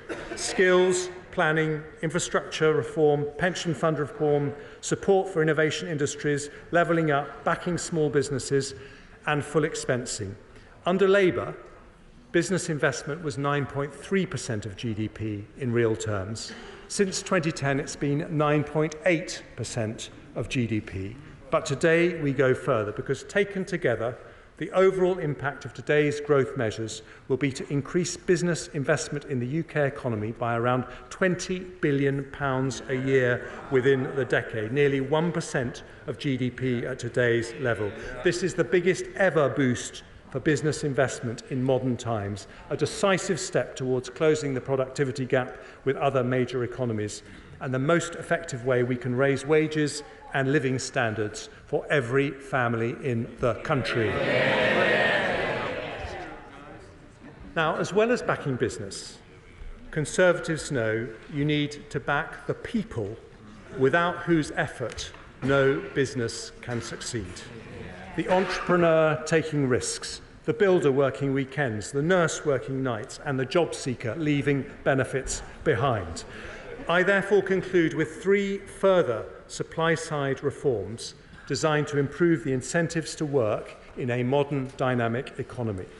And I begin with welfare, and I want to start by thanking the outstanding Work and Pensions Secretary for his help in developing these reforms. He builds on the work of my right honourable friend for Chingford and Woodford Green, who introduced universal credit. Those reforms helped reduce unemployment, which has fallen by over 1 million, but to their shame, the party opposite voted against them 30 times. Because they think compassion is about giving money, we think it's about giving opportunity. But post-pandemic, we still have over 7 million adults of working age, excluding students, who are not working, despite 1 million vacancies in the economy. Many can and want to work, but our system makes that too hard. In the spring budget, I announced 30 hours of free childcare for working parents of 1 to 2-year-olds. That plan, still opposed by the party opposite, starts rolling out in April. It will help tens of thousands of parents return to work without having to worry about damaging their career prospects. Today we focus on helping those with sickness or disability and the long-term unemployed. Every year, we sign off over 100,000 people onto benefits with no requirement to look for work because of sickness or disability. That waste of potential is wrong economically and wrong morally. So with the Secretary of State for Work and Pensions, last week I announced our Back to Work plan. We will reform the fit note process so that treatment rather than time off becomes the default. We'll reform the work capability assessment to reflect greater flexibility and availability of home working after the pandemic. And we'll spend £1.3 billion over the next 5 years to help nearly 700,000 people with health conditions find jobs. Over 180,000 more people will be helped through the Universal Support Programme, and nearly 500,000 more people will be offered treatment for mental health conditions and employment support. Over the forecast period, the OBR judged these measures will more than halve the flow of people who are signed off work with no work search requirements. At the same time, we'll provide a further £1.3 billion of funding to offer extra help to the 300,000 people who've been unemployed for over a year without any sickness or disability. But we will ask for something in return. If after 18 months of intensive support, job seekers have not found a job, we'll roll out a programme requiring them to take part in mandatory work placement to increase their skills and improve their employability. And if they choose not to engage with the work search process for 6 months, we will close their case and stop their benefits. Taken together with the labour supply measures I announced in the spring, the OBR say we will increase the number of people in work by around 200,000 at the end of the forecast period, permanently increasing the size of the economy. Now, I know that some on the benches opposite would prefer to fill those vacancies in a different way. They hanker after a more liberal immigration regime, or even dream of bringing back free movement. But Conservatives say we should unlock the potential we have right here at home. And we do that with the biggest set of welfare reforms in a decade in today's autumn statement for growth. Now, Mr. Speaker, if we're to incentivise work, we must also tackle low pay. People who get up early, put in the hours and work hard for their families deserve to be paid fairly. Since 2010, those on the minimum wage, now the national living wage, have seen their hourly wage go up from £5.80 an hour to £10.42 an hour. That's a real terms increase of more than 20%. Because we've also doubled the threshold at which you pay tax or national insurance, their after-tax income has gone up not by 20%, but by 25% more than any other income group. Today, I confirm we'll go further and accept the Low Pay Commission recommendation to increase the national living wage by 9.8% to £11.44 an hour. That is the largest ever cash increase in the national living wage, worth up to £1,800 for a full-time worker. And since the national living wage has been introduced, the proportion of people on low pay, defined as earning less than 2/3 of national median hourly income, has halved. But at the new rate of £11.44 an hour, it delivers our manifesto commitment to eliminate low pay altogether. That means by next year, someone working full-time on the national living wage will see their real take-home after-tax pay go up not by 25%, but by 30% compared to 2010. And that is the difference. The party opposite tried to reduce poverty by tinkering with benefits and tax credits. They wanted to move people from just below the poverty line to just above it. But Conservatives know the best way to tackle poverty is through work. By reforming the welfare system, reducing workless households and tackling low pay, we have helped lift 1.7 million people out of absolute poverty since 2010, because a central part of our plan for growth is to make work pay. And so, Mr. Speaker, to the final supply-side measure in today's autumn statement for growth. Because of the difficult decisions that we've taken in the last year, today's OBR forecast shows that borrowing will be lower than forecast in the spring. Debt as a proportion of GDP will be lower than forecast in the spring. Inflation will continue to fall, and our fiscal headroom has doubled. I said I would cut taxes when we could, but only responsibly and only in a way that did not fuel inflation. The OBR today confirm I can deliver a package which does that. For businesses, I've today delivered the biggest business tax cut in modern British history, with the most competitive investment allowances of any large economy. For the self-employed, I've simplified and reformed their taxes by abolishing the compulsory Class 2 charge and cutting Class 4 national insurance. But high employment taxes on 27 million people working in the public and private sectors also disincentivise the hard work we should be encouraging. On top of income tax at 20%, they pay 12% national insurance on earnings between £12,570 and £50,270. That is a 32% marginal tax rate. If we want people to get up early in the morning, if we want them to work nights, if we want an economy where people go the extra mile and work hard, then we need to recognise that their hard work benefits us all. So today, Mr. Speaker, I'm going to cut the main 12% rate of employee national insurance. If I cut it by 1 percentage point to 11%, that would be an extra £225 in the pockets of the average worker every year. But instead, I'm going to go further and cut the main rate of employee national insurance by 2 percentage points from 12% to 10%. That change will help 27 million people. It means someone on the average salary of £35,000 will save over £450.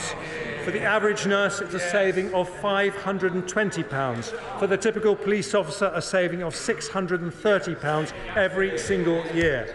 And Mr. Speaker, I would normally bring in a measure like this from the start of the new tax year in April. But instead, tomorrow, I'm introducing urgent legislation to bring it in from January the 6th. So people can see the benefit in their payslips at the start of the new year.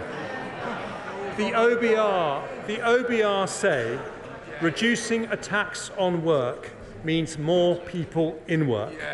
And they say today's measures will, just on national insurance, will lead to the equivalent of 94,000 full-time employees in our economy. Because lower tax means higher growth. And that is the difference between this side and that one. In 13 years, Labour raised taxes in every single budget, but Conservatives cut taxes when we responsibly can. And today we do just that.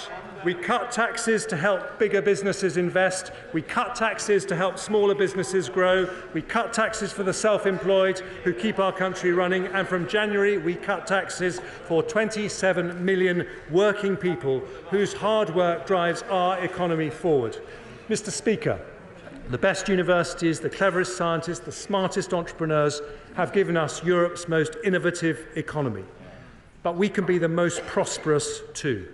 In the face of global challenges, we've halved inflation, reduced our debt and grown our economy. As a country, we're sticking to a plan that's working, and this autumn statement for growth will attract £20 billion additional business investment a year in the next decade, bring tens of thousands of people into work and support our fastest growing industries in a package which leaves borrowing lower, debt lower and keeps inflation falling. We are delivering the biggest business tax cut in modern British history, the largest ever cut to employee and self-employed national insurance, and the biggest package of tax cuts to be implemented since the 1980s. An autumn statement for a country that has turned a corner, an autumn statement for growth, which I commend to the House.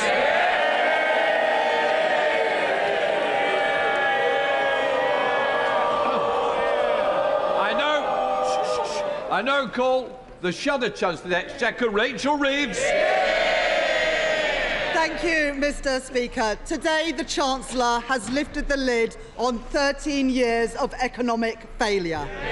We were told that this was to be an autumn statement for growth, but the economy is now forecast to be £40 billion smaller by 2027 than the Chancellor said back in March. Growth revised down. Next year, the year after, and the year after that too. The Chancellor claims that the economy has turned a corner. Yet the truth is that under the Conservatives, growth has hit a dead end. What has been laid bare today is the full scale of the damage that this government has done to our economy over 13 years. And nothing that has been announced today will remotely compensate. Mortgages rising, taxes eating into wages, inflation high with prices still going up in the shops, public services on their knees, and too many families struggling to make ends meet. As the sun begins to set on this divided, out of touch, weak government, the only conclusion that the British people will reach is this. After 13 years of Conservatives, the economy is simply not working, and despite all the promises today, working people are still worse off. Mr. Speaker, the centrepiece of today's autumn statement is a cut in the headline rate of national insurance. Now, Mr. Speaker, I'm old enough to remember when the Prime Minister wanted to put up national insurance.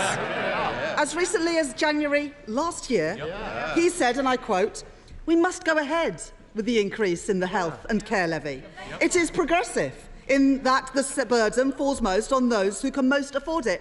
Utter nonsense. It was a tax on working people, and we opposed it for that very reason. Yet again, the Prime Minister is left arguing against himself. In response to last year's autumn statement, I warned that the government was pickpocketing working people through stealth taxes. I have long argued that taxes on working people are too high. Indeed, I said in my conference speech that I want them to be lower.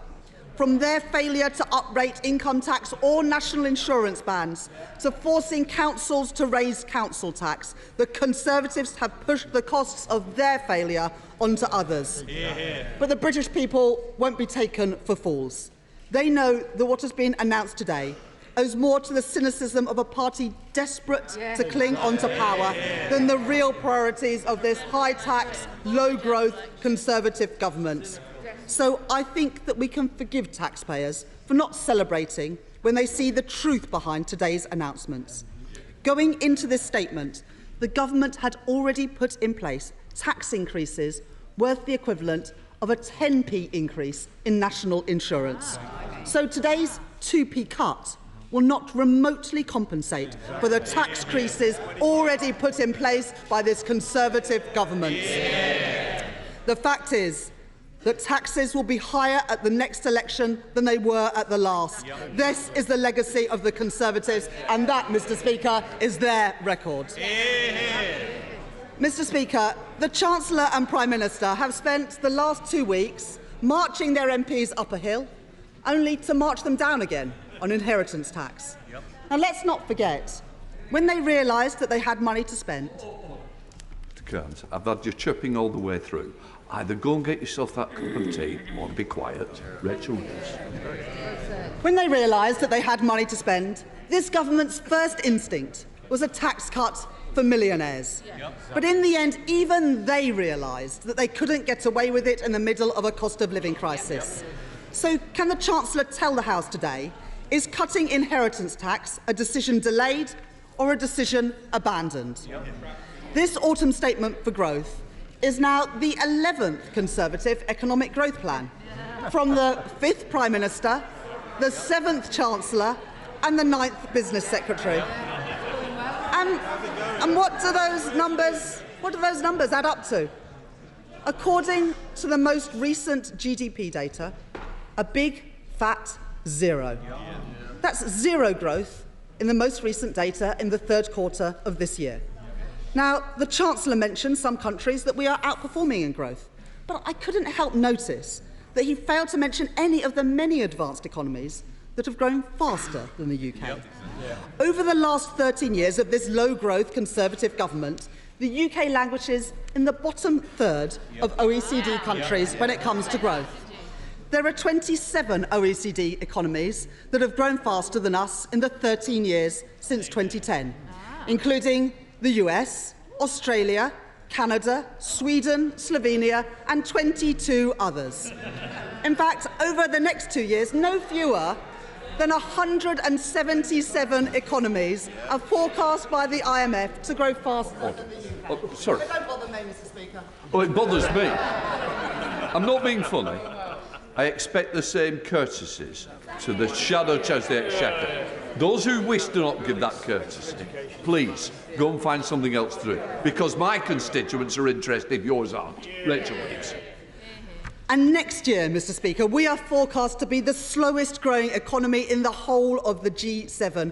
When it comes to economic growth, under the Tories, we are more world-following than world-beating. And let's look at how their record on growth compares to Labour's record on growth.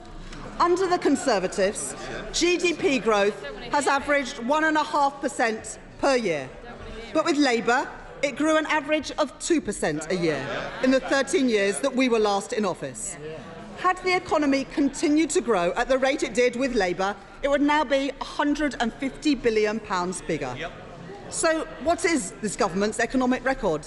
Lower growth and higher borrowing, with debt more than doubling, now at almost 100% of GDP. This is a product of their failures over 13 years. A Tory government that has failed on growth, failed on debt, failed on levelling up and failed on the cost of living too. And now they expect the British people to believe that when they say they are going to turn it all around, when it is them that is the problem and not the solution. Mr. Speaker, if we are going to grow the economy, we must get more people into work. Let me be clear. People who can work should work. That's why we've long argued that the work capability assessment needs replacing, because right now it is discouraging people from seeking work. But there's a wider problem that, yet again, this government is failing to face up to.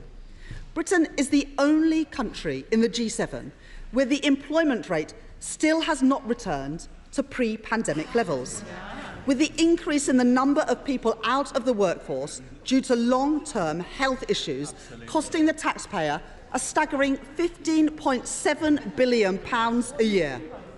NHS waiting lists have swelled to 7.8 million, an additional 500,000 since the Prime Minister said he was going to cut them. And 2.6 million people are out of work due to long-term sickness.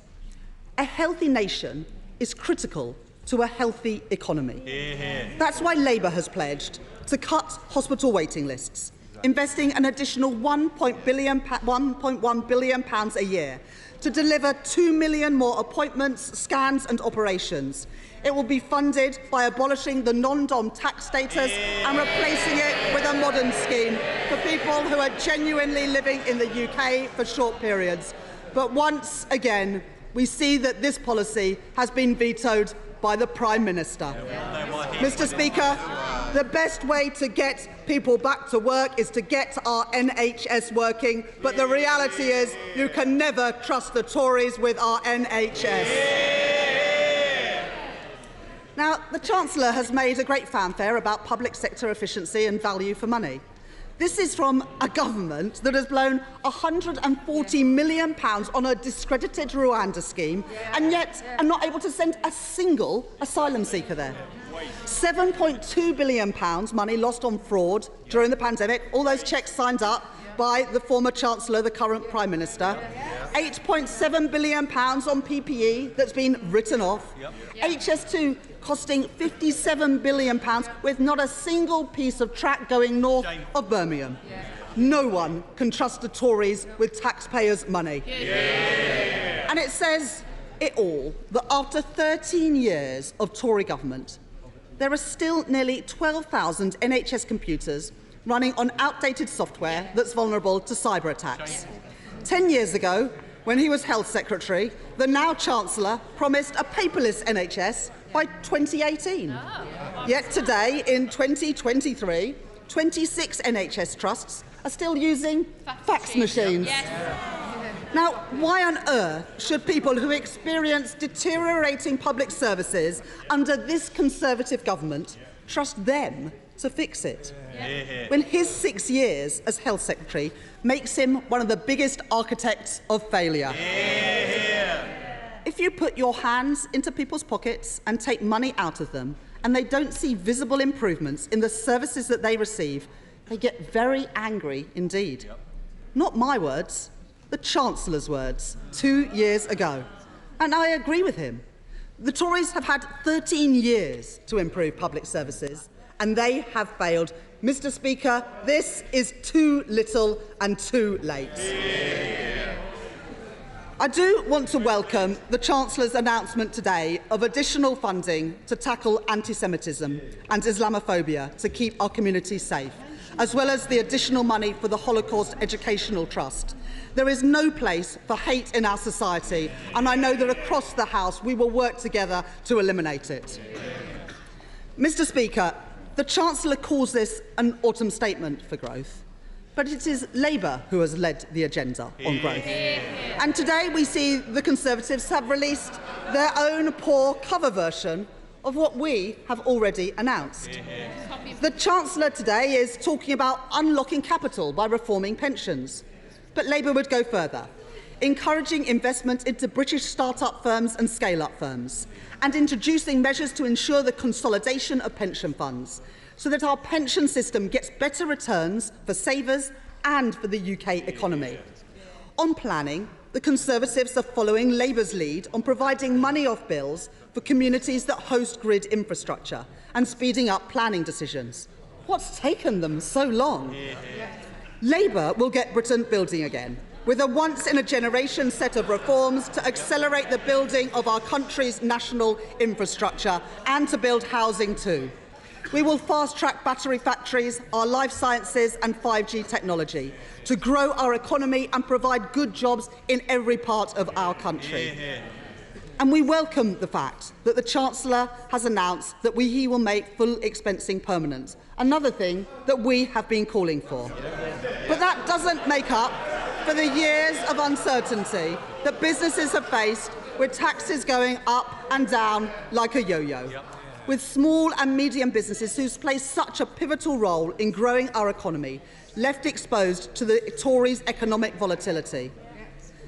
Labour's partnership with business will get our economy firing on all cylinders. That's why this week we established a new British Infrastructure Council with key investors in the UK economy, focused on unlocking private investment by addressing the delivery challenges businesses face when investing in Britain. Through Labour's new National Wealth Fund, we will work alongside the private sector to back the growth of British industries so that we can make the crucial transition to a zero-carbon economy. And for every pound of public investment, we will leverage in 3 times as much private investment, whilst also getting a return to taxpayers. Labour's plan will boost our economy, get debt falling and make working people better off. Now, Mr. Speaker, if you listen to the benches opposite, you would believe that the cost of living crisis was behind us. But inflation is still double the Bank of England's target rate. I know the importance of low and stable inflation from my time as an economist at the Bank of England. Now, it is of course welcome that the Chancellor has accepted this year's recommendations from the Low Pay Commission that we set up on the minimum wage. But the reality is, of the Conservatives' record, that average wages for working people have been held back. Under this government, real average weekly wages have increased by just 3% in 13 years, compared to a 27% increase under the last Labour government, worth an additional £120 more every week for someone going out to work every day. And today, Mr. Speaker, is Equal Pay Day. So it is also important to recognise that the living standards of working women have also been held back by a gender pay gap that I am determined to close. Now, the Chancellor and the Prime Minister say that the cost of living crisis is dealt with. Now, everything might look a little bit better 10,000 feet up in your helicopter. But down here on planet Earth, people are approaching Christmas and the year ahead with worry and trepidation. The cost of living crisis has hit us harder because Tory mismanagement has left us so exposed. 11 million UK households don't have enough savings to cover 3 weeks of living expenses if they needed it. Working families have been skating on thin ice for too long.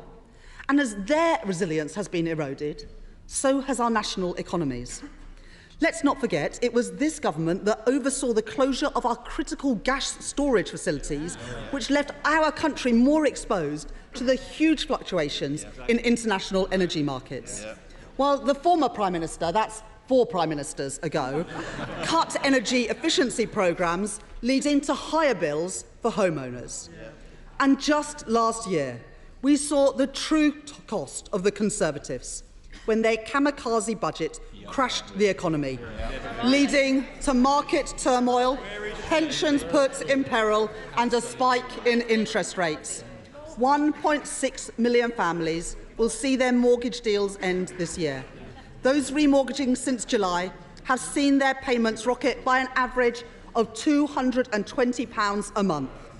And next year, 1.5 million families will face a similar fate. The Conservatives' economic recklessness inflicted a Tory mortgage penalty on families across the country. In Wellingborough, families with a mortgage will be expected to find an additional £190 every single month. In Richmond, North Yorkshire, homeowners face £200 more a month on their mortgage. And in the Chancellor's own constituency, but maybe not for long, families with a mortgage will see an average increase of £420 a month because of this Conservative government's economic failure. And with increased costs for landlords, and the Chancellor knows something about that as well, renters are paying a high price too. The truth is, Mr. Speaker, working people just don't have this sort of money lying around. But this is what we've come to after 13 years of Conservative government, and this is the record upon which people will judge the Conservatives at the next election. This Tory economic recklessness is not a thing of the past. The British people are still paying the price, and we say never again. Last week, Labour put forward an amendment to the King's Speech to put our fiscal lock into law. It would prevent a repeat of last year's economic horror show. And yet the Tories voted against it. It is clear that today, Labour is the party of economic and fiscal responsibility. And what have the Conservatives learnt? The Conservatives have learnt absolutely nothing. Mr. Speaker, the country is crying out for change. A decaying government can change its personnel, but they have failed to change the direction of our country. In 13 years, we've had 7 chancellors. You wouldn't run a business like this. And you can't run a country like it either. And the Prime Minister can't even promise that this chancellor will be in place at the next election. Now, we've all heard the reports. When they first came together, it was the fairy tale marriage. But 1 year on, the relationship has hit the rocks. The pair have grown apart, with rumours running rife that the Prime Minister already has his eyes on someone else. But whoever this Prime Minister picks as the Chancellor, the truth is this: Britain is and will be worse off under the Conservatives. They have held back growth, they have crashed our economy, increased debt, trashed our public services, left businesses out in the cold and made life harder for working people. Our country cannot afford 5 more years of the Conservatives. Mr. Speaker, the Ravens are leaving the tower when even Saatchi and Saatchi are saying the Tories are not working. And the questions that people will be asking at the next election and after today's autumn statements are simple. Do me and my family feel better off after 13 years of Conservative government?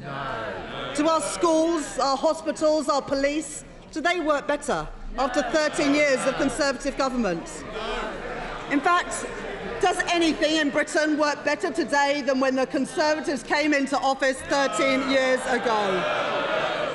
We all know that working people are worse off under the Conservatives, with growth down, mortgages up, prices up, taxes up, debt up, and, Mr. Speaker, their time is up.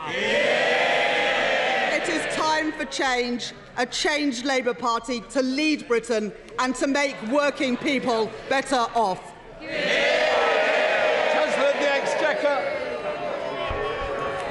Thank you, Mr. Speaker.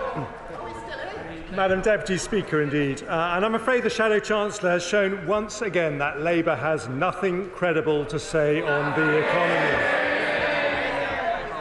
She tells the papers this morning that she will accept these measures, as you would expect from a copy and paste Shadow Chancellor. And can I say, in all sincerity, that I particularly welcome her conversion to supporting full expensing, which she actually voted against in this House. That is copying and pasting in the national interest, and we welcome it on this side of the House. She compared growth rates under Labour and the Conservatives, but she carefully omitted one fact. Labour inherited a golden legacy from the Conservatives and then proceeded to trash the economy before handing it over. And when it comes to growth, she didn't like it when I reminded her that we have grown faster under the Conservatives than any other major European economy. And she says that she is now converted to Conservative supply-side reforms on welfare. So I look forward to her voting with us on the lobbies on those. But her main policies are not supply-side. It is a demand-side boost to growth by increasing borrowing by £28 billion a year with absolutely no plans to repay it. Now, the Shadow Chief Secretary, who doesn't appear to be in his place, this morning he asked for more action on inflation. Well, the first thing Labour could do is drop their damaging inflationary plan to ramp borrowing up.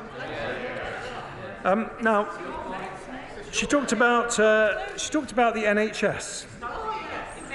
And despite the fact that we've had more doctors, more nurses, we've had more patients treated in good or outstanding hospitals, again, what she didn't mention is the only place in Britain that NHS funding has been cut is Wales. Not once, but twice, with the longest hospital waits in Britain. And perhaps we should talk about what's happened after 13 years when we repaired Labour's damage. Unemployment down, poverty down, crime down, low pay down, schools funding up, NHS funding up, jobs up, growth up, because Conservatives know that lower tax is the path to higher growth, and today we make a start. Before we don't need any shouting, thank you very much. Before I call the Chairman of the Treasury Select Committee to ask a question, I just want to make it clear to the House, because there is some confusion, that this is not the procedure that we use for a budget. This is the autumn statement. It is therefore a statement.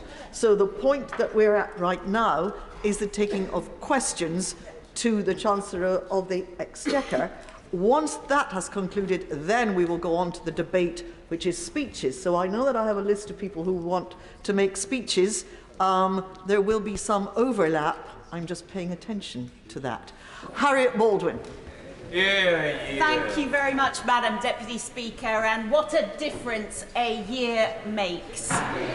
We have seen a reduction in the rate of inflation from this time last year, 11.1%, down to 4.6% this month. And we heard yesterday from the Governor of the Bank of England that he is expecting inflation to return to their target over the course of the next year or so.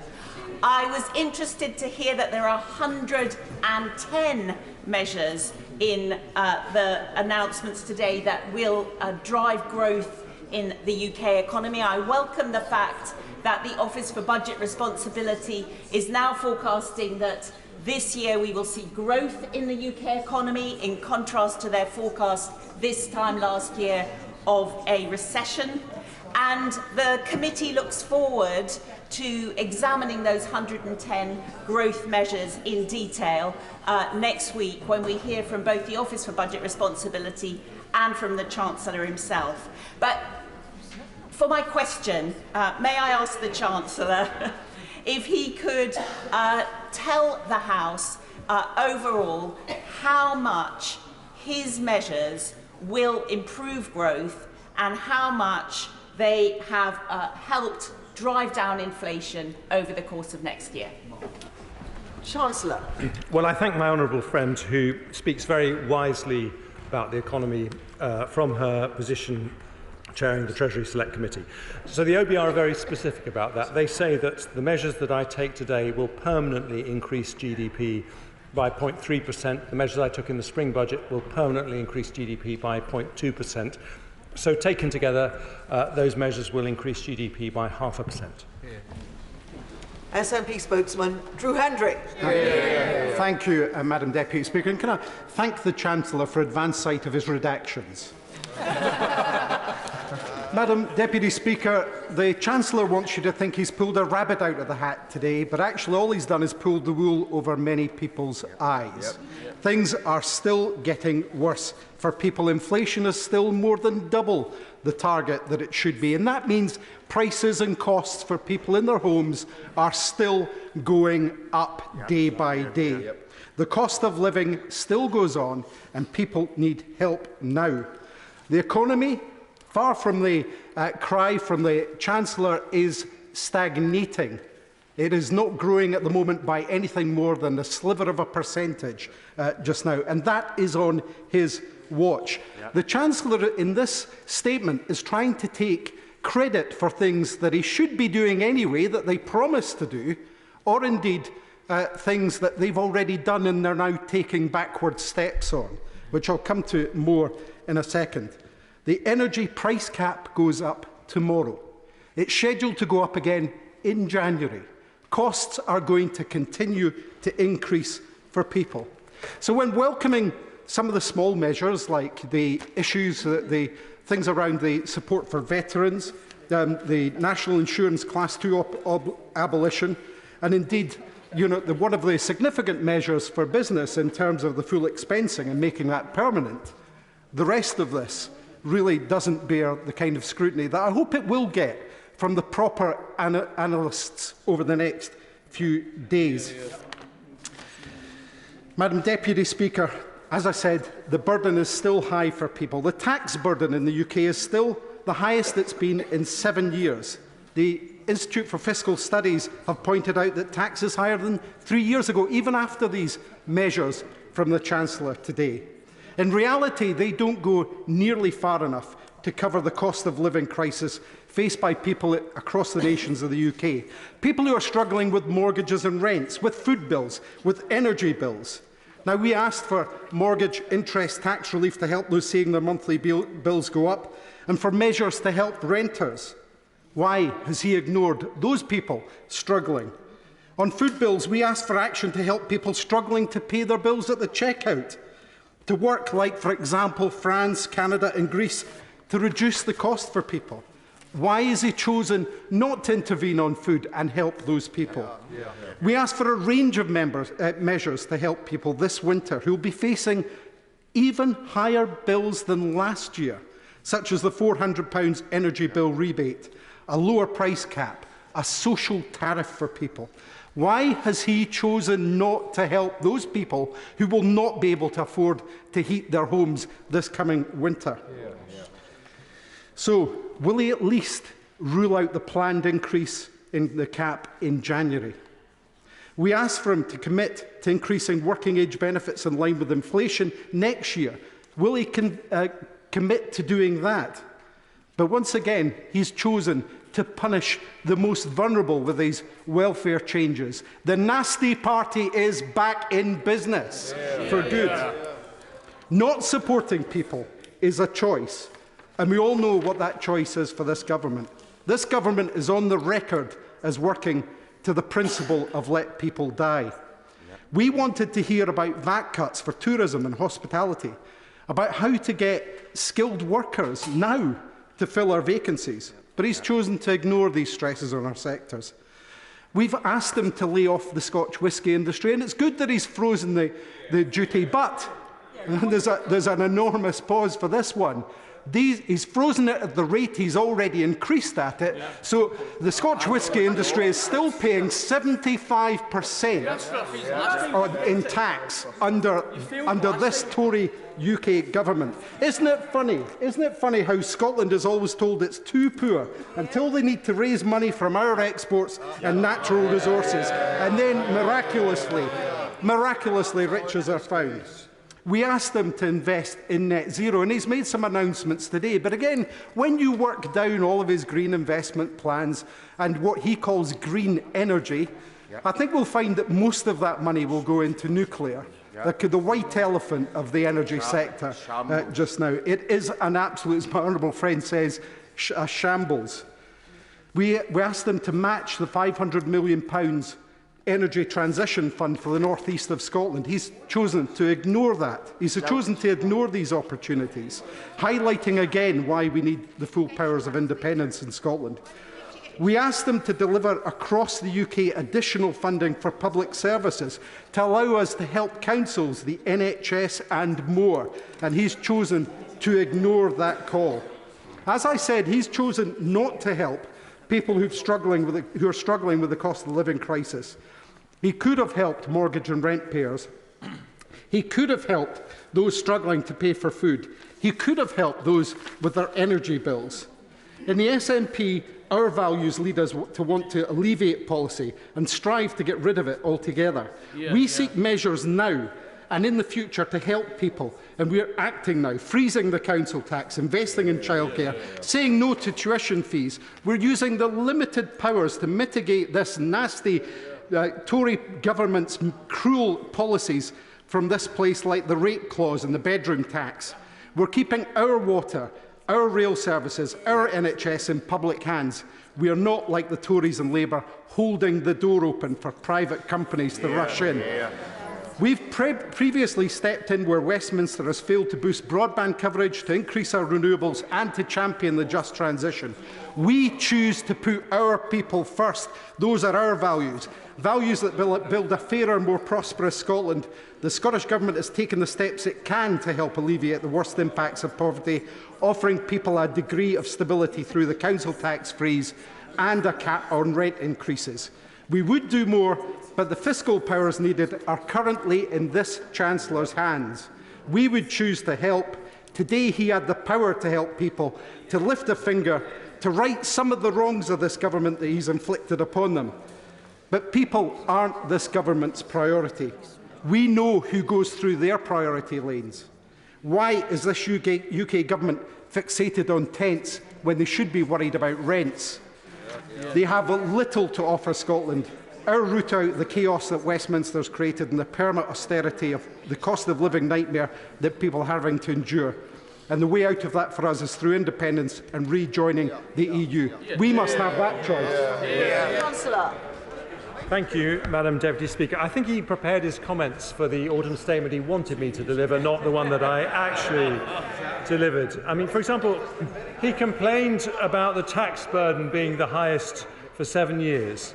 But what he didn't say was that in Westminster we've taken difficult decisions and cut taxes. In Scotland, the SNP ran out of money and had to raise them. He talked about punishing the most vulnerable. And just look at the measures. He talked about renters and didn't mention that we have increased the local housing allowance, which will mean £800 of help to 1.6 million of our poorest people. He didn't mention the fact that we've increased benefits by 6.7%, that is double next year's expected inflation, increased the state pension through the triple lock by 8.5%, that's nearly 3 times next year's predicted inflation. And here's the most uncomfortable truth for the SNP. They've actually been in power in Edinburgh for longer than the Conservatives have been in power in Westminster, and yet Scottish GDP is still lower, Scottish employment is still lower, Scottish inactivity is still higher. And the reason for that is very simple. They focus on separation, we focus on growth, and I know what's better for families in Scotland who will today see us getting growth going, cutting taxes and backing Scottish business. Father of the House, Sir Peter Bottomley. The Citizens' Advice Office covering my constituency will be grateful that the local housing allowance has been changed. The people who supply drink and drinkers will be pleased that alcohol duty is at least being frozen, at least for the time being, which will help both drinkers and not increase inflation. I'm glad that the Chancellor has pointed out to the Shadow Chancellor that the only time Labour did really well was when they obeyed the Conservative rules in 1998-1990, before they let go the valves and drove the economy into a stage where when we took over, they were spending £4 for every £3 brought in revenue to the government. Can I ask the Chancellor not to respond today, but in time, to the injustice to 500,000 pensioners overseas? Anne Puckridge, born 5 years before the Chancellor's father, who served in intelligence in the Navy, the Army and the RAF during the war, retired to Calgary on a pension of £72. It's still £72 instead of £156. That's an injustice which does need attention, and I hope she will get it, and we will have proposals which we can change this bad situation. Chancellor. Well, can I thank the Father of House for his comments, and I will look into the issue of overseas pensioners as he requested, and if I may, I will write back to him about it, or I'm happy to talk to him about it. And can I also thank him for his comments about what happened in 1997, because then, as now, the Labour Party was trying to say that their economic policies are basically the same as the Conservatives, but the reality was quite different. And because they didn't fix the roof while the sun was shining, the recession after the financial crisis was much worse. Dame Angela Eagle. Madam Deputy Speaker, the Chancellor didn't mention the freeze to tax thresholds in his autumn statement, which is due in the next 6 years to rake in £52 billion. Was that an omission, or is he leaving the freeze in place? Chancellor. Well, I've never hidden the fact that we took difficult decisions a year ago, like freezing the thresholds, in order to get borrowing under control, in order to tackle inflation. But because the economy since then has outperformed the expectations of nearly every independent body, we're able this time to reduce the tax burden, and I choose to reduce the things that boost growth. Sir John Redwood. I've declared my business interest. I welcome the measures in the statement to promote more investment and more growth are absolutely vital. We have lost around 800,000 self-employed since February 2020. National insurance will help a bit, but will he look again at IR35 and the way it prevents them expanding their businesses and getting contracts? And on the growth of small businesses, again, welcome measures, but the VAT threshold does act as a very strong disincentive to expand your business when you get to a certain point. Chancellor. Well, look, I would like to thank him. I've had extensive discussions with him in the run-up to this autumn statement, and many discussions about the self-employed. And indeed, it was partly his advocacy of the role of the self-employed that made me enthusiastic to make the national insurance changes that I was able to make. I hear what he says about IR35. We took the decision we did partly because of concerns over avoidance. I'm happy to look at that again. And when it comes to the VAT threshold, he and many other colleagues have made the same point. We do have the highest VAT threshold of any major European country and indeed of any G7 country. But there is always this issue of the cliff edge, and he's right to draw my attention to it. Dame Meg Hillier. Thank you, Madam Deputy Speaker. Madam Deputy Speaker, can the Chancellor confirm that living standards will drop by 3% in the next year? Chancellor. What I can confirm to the Right Honourable Lady is that a year ago they were predicted to fall by 3.7%, and now the OBR say they will increase this year by 2.5%. Alberto Costa. Madam Deputy Speaker, the people of Blaby and Glenparva were listening attentively to this welcome autumn statement. They're going to the polls, Madam Deputy Speaker, on the 21st of December in 2 by-elections, a county council and a ward by-election. What positive message does the Chancellor have to the residents, the businesses, the pensioners, people of working age in Blaby and Glenparva about his welcome financial statement? Chancellor. Well, what I'd say to the businesses in Blaby and Glenparva is that for every single small business, we have frozen business rates. We're rolling over 75% discount on business rates for every pub, restaurant and high street shop for another year, because we want to do everything to back small business, because they are the lifeblood of our communities. Sarah Olney. Thank you, Madam Deputy Speaker. This statement is a deception from the Chancellor after years of unfair tax hikes. Under this Conservative government, economic growth is flatlining and public services are on their knees. Now, this year, there are 400,000 people who are still on NHS waiting lists, having been on the NHS waiting list this time last year when the Chancellor last made his autumn statement. And these people have been cruelly let down. In that statement last year, the Chancellor said, "You don't need to choose either a strong economy or good public services." So will he look the British people in the eye and admit that he has given them neither?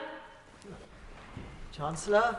Well, I do think that she should be careful with her language, saying things like that. I'm very clear when it comes to growth. We have grown faster than any major European economy since 2010. Yes, whilst interest rates are higher as they need to be because we're bringing down inflation, growth is more subdued. But if you listen to, for example, the IMF, who are independent commentators, they say that when we have got inflation back down to target, we will have higher growth than France, Italy and Germany. And when it comes to the NHS, we put an extra £3.3 billion into the NHS budget in the autumn statement last year. With doctor strikes happening for most of the period since then, it has been very difficult to make progress on waiting lists, and I hope she would address her comments to those doctors if she's going to be consistent. Yeah. Jesse Norman. Thank you very much indeed. It's a pleasure to speak for the first time with backbenchers for a while, Madam Deputy Speaker. May I massively welcome the budget and particularly the emphasis that the Chancellor has given to skills and the superb work that's being done by the DfE at the same time. In Herefordshire, we worry about the pollution in our River Wye. Could I ask him to consider talking further with the Secretary of State for DEFRA in order to think about whether some package may not be put in place to support the long-term improvement of that river? Well, can I congratulate my right honourable friend on his sterling work as a government minister and say to him that when it comes to pollution in the River Wye, he will know that the government has made changes requiring the water companies to do over £50 billion of investment in the years ahead. But he, like me, wants to see faster progress, and I will happily give him any support I can.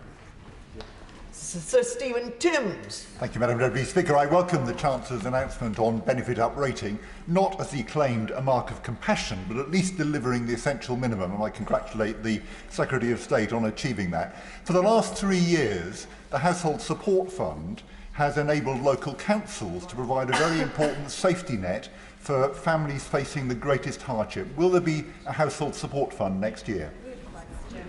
Chancellor. Yes, there will. Bob Blackman. Thank you, Madam Deputy Speaker. Quicker than I expected.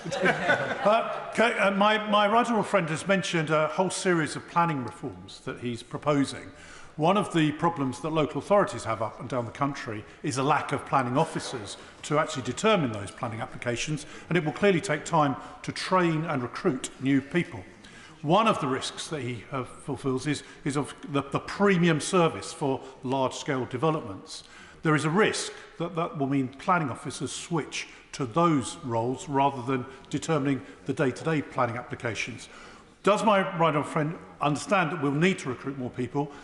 Does this need legislation? And what is the time frame for him introducing these changes? Chancellor. Well, he asks a very important question, and I want to assure him that I've had extensive discussions with the Community Secretary to make sure that we implement these reforms in a way that doesn't lead to unintended consequences. But the most important thing is that by saying for the biggest applications they are able to have full cost recovery with respect to local councils, we can start to get more resources that mean we train up more planning officers and we avoid delays, not just for the bigger applications, but for all of them. Abena Opongasari. Thank you, Madam Deputy Speaker. Does the Chancellor agree that the Prime Minister was wrong last year to increase national insurance, try and increase national insurance? Chancellor. What I would say to the Honourable Lady is what the Prime Minister wanted to do then is what he has delivered as Prime Minister, which is find a way to deliver extra funding to the NHS. But what we as Conservatives believe is that taxing the economy more lightly will lead to higher growth, and that will mean that we can fund our public services better. Sir Geoffrey Clifton-Brown. Thank you, Madam Deputy Speaker. I'm sure the people of the Cotswolds will welcome enormously many of the measures in this budget. But can I just go on to one subject which is dear to my heart, and that is the tourist tax. There was no mention in his excellent budget of the tourist tax.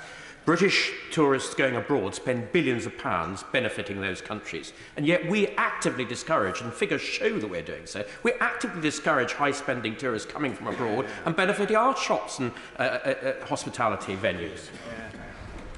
Chancellor. Can I reassure my right honourable friends that we want to do everything possible to make our tourism and our retail industry competitive, and we want to encourage international visitors. When we changed policy on this particular issue a year ago, it was because the cost was around £2.5 billion a year, and we didn't think we could afford to continue doing it. But we are looking again at the numbers in the light of the most recent data, and we can see what's happened to comparative shops in Paris and Milan, and we will review that and see if it is still that expensive, and I hope it isn't. Sammy Wilson. Speaker. Many of the measures in the announcement today will have spending consequences which will apply to England and Wales. I welcome many of them because they are growth measures such as getting long-term unemployed and long-term sick into work, help for the creative industries and support for business rates. Can the Chancellor confirm that these will be subject to warranted consequential payments? And if they are, will the freeze on warranted consequential payments to Northern Ireland apply to these measures? Chancellor. Well, I can confirm that where they are reserved matters, there obviously wouldn't be Barnett consequentials, but where they aren't, there would be. And I would also say to him that our priority in terms of funding for Northern Ireland remains the restoration and return of locally elected and accountable executive. But in the meantime, we will continue to support the province in every way we can. Sir Jacob Rees-Mogg. Thank you, Madam Deputy Speaker. Has my right honourable friend given any consideration, and has the Treasury carried out an analysis of the effect on economic policy of mistaken forecasts from the ABR? Chancellor. I thought my right honourable friend might ask a question of that ilk. What I would gently say to him is that it wasn't just the OBR that found that their forecasts were wrong. It was nearly every commentator, the Bank of England, the International Monetary Fund, and I'm pleased to say that in every single case they have found that the British economy has outperformed their expectations. Debbie Abrams. Thank you, Madam Deputy Speaker. I also welcome the increase in social security rating by September's inflation rate, but agree with my right honourable friend, the chair of the Select Committee, that it is the bare minimum. But I'm incredibly concerned about the proposals for a workfare approach. He will be aware that Errol Graham was 4.5 stone when he was found in his flat. He'd starved to death. And that was because there hadn't been any contact from DWP officers. He hadn't been able to respond, and they just stopped his support.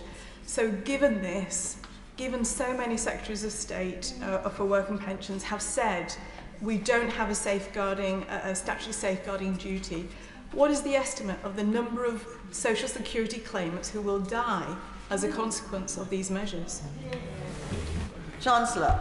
Can I say to the Honourable Lady that she will understand, and I know she wouldn't ask me to comment on an individual case, but I would like to say to her that what we are introducing is not workfare. It is support to help people into work. We are spending £2.5 billion over the next 5 years to help more than 1 million people. We think that is the route out of poverty and away from dependency. Robin Walker. Thank you, Madam Speaker. I welcome the Chancellor's comment that a world-class education is essential for economic growth, and there are many measures to welcome: the extra funding for the Holocaust Educational Trust, £50 million for apprenticeships, and a nearly over £600 tax cuts for teachers in this. Of course, many people working in education will also welcome the nearly 10% increase in the national living wage, but it will put great pressures on both schools employing teaching assistants and our nurseries, which we are so keen to expand and support. Can I urge the Chancellor to engage very closely with the sector and the Department for Education in making sure that we can meet those pressures, both when it comes to funding high needs in our schools and grow the early years sector? Chancellor. Well, my honourable friend is a big expert on education, and I always listen to what he said. And he's right to say that the average teacher will see an increase in their take-home pay of £630 next year because of the 2% cut in national insurance contributions. When it comes to the national living wage, I absolutely hear what he says, but I would also say that for many schools and nurseries, the issue is recruitment. It's actually finding people to fill the roles that they have, and this change will make that much easier.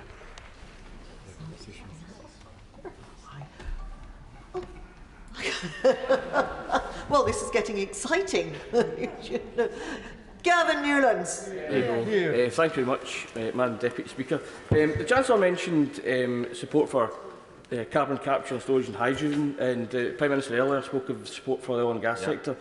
But he'll be all too aware of the announcement this morning of the closure, or intended closure, of Grangemouth oil refinery, which is a huge 4% of the Scottish GDP and hundreds of jobs. So can he tell us what discussions he's had with the Energy Secretary, or indeed Petroneos or the Scottish Government with an aim to trying to stop this closure before its disastrous impact comes to pass?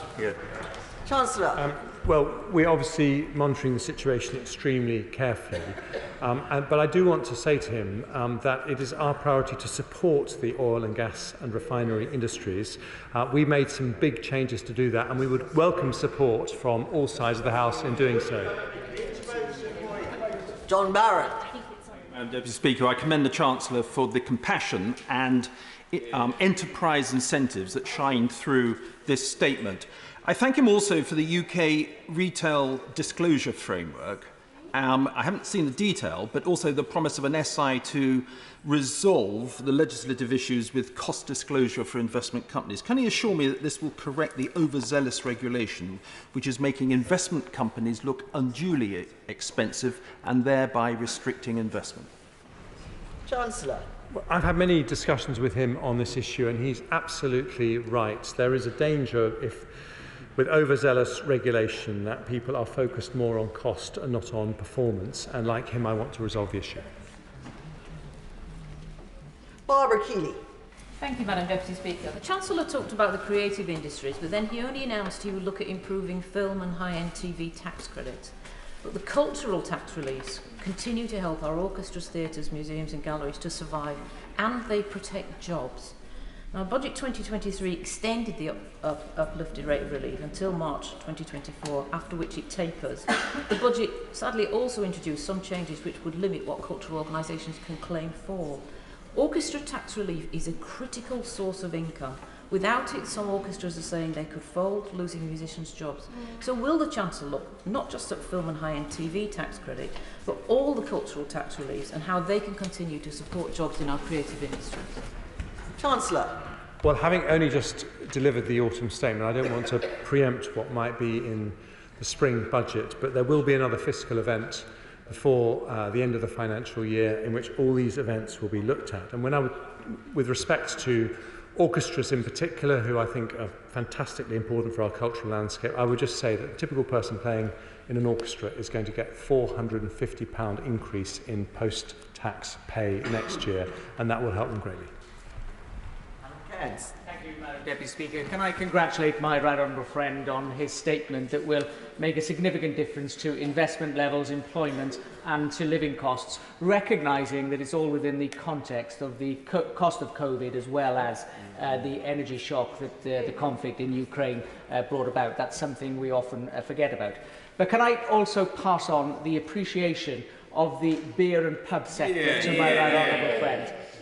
freezing duty and continuing the reduction in business rates is just exactly what the sector asked for, and is an early Christmas present to so many of us who want to celebrate in great style as we approach the festive season. Will my right honourable friend please continue to engage with the sector, listening to what they have to say, so that they can also share their investment ambitions as well? Yeah. Chancellor. I commit to my right honourable friend. I won't just continue to engage with the sector, I will continue to enjoy the odd glass of Penderyn, which is my favourite whisky. Clive Efford. Madam Deputy Speaker, can you confirm after today's tax cuts we still will have the highest tax burden for 70 years when we go into the next general election, up £4,000 per household on pre-pandemic levels?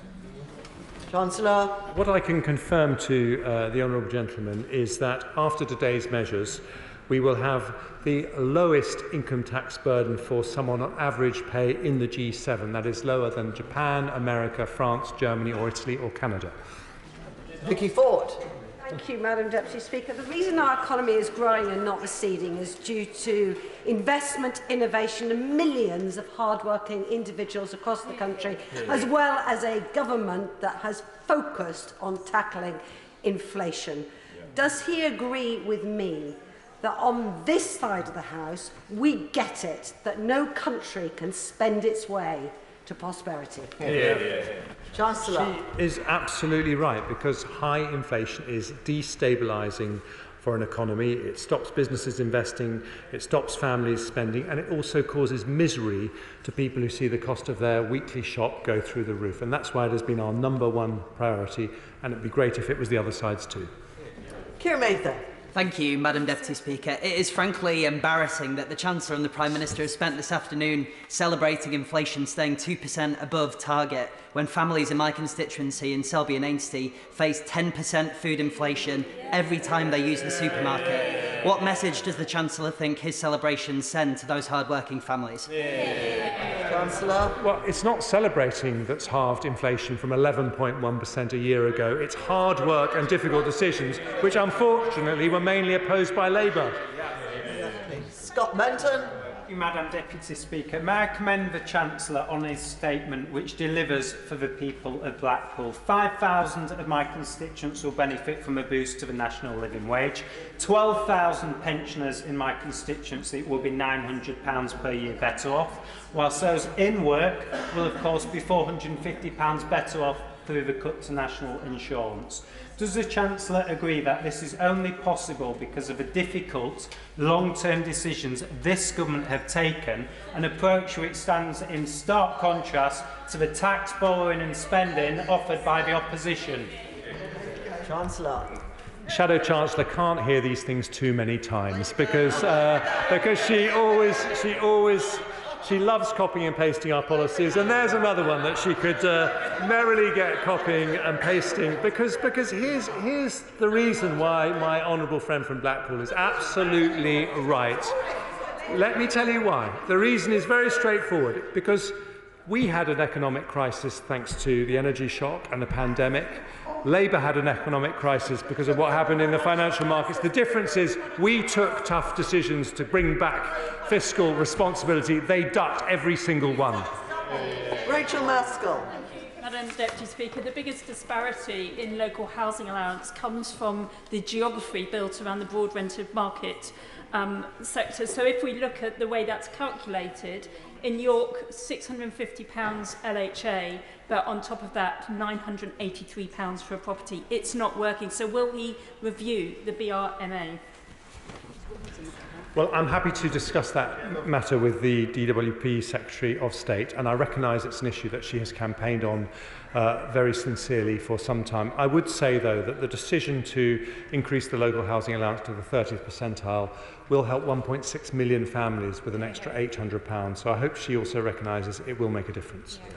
Greg Smith. Thank you, Madam Deputy Speaker. From tax cuts to 27 million workers, incentives for businesses to grow, support for pensioners and a continued lifeline for our great British pubs and pints, can I very much warmly welcome the good start my right honourable friend has made to reducing the tax burden as we recover from the pandemic and the energy shock. But can I particularly thank him for the recognition he's shown to the self-employed, not just by making Class 2 and 4 national insurance contributions fairer and reforming those, but for the signal that sends that just as the self-employed were an integral part of our recovery from the time the party opposite crashed the economy when they were last in government, we now need as many people as possible to take that step to start their own enterprise and help this country grow. Well, I couldn't agree with my honourable friend more, and the whole purpose of our approach is to make it easier for people who are prepared to take risks, to work hard, and there is no one who exemplifies those values better than the self-employed. And I would like to thank him for being one of this country's greatest defenders of the Great British Pint. Marsha de Cordova. Thank you, Madam Deputy Speaker. It really is a scandal that yet again disabled people are being punished for this government's economic failures, with today's announcements of more cruel and callous cuts on them, forcing them to work from home. Evidence shows that sanctions do not incentivise people to work. Instead, they are harmful and they are counterproductive.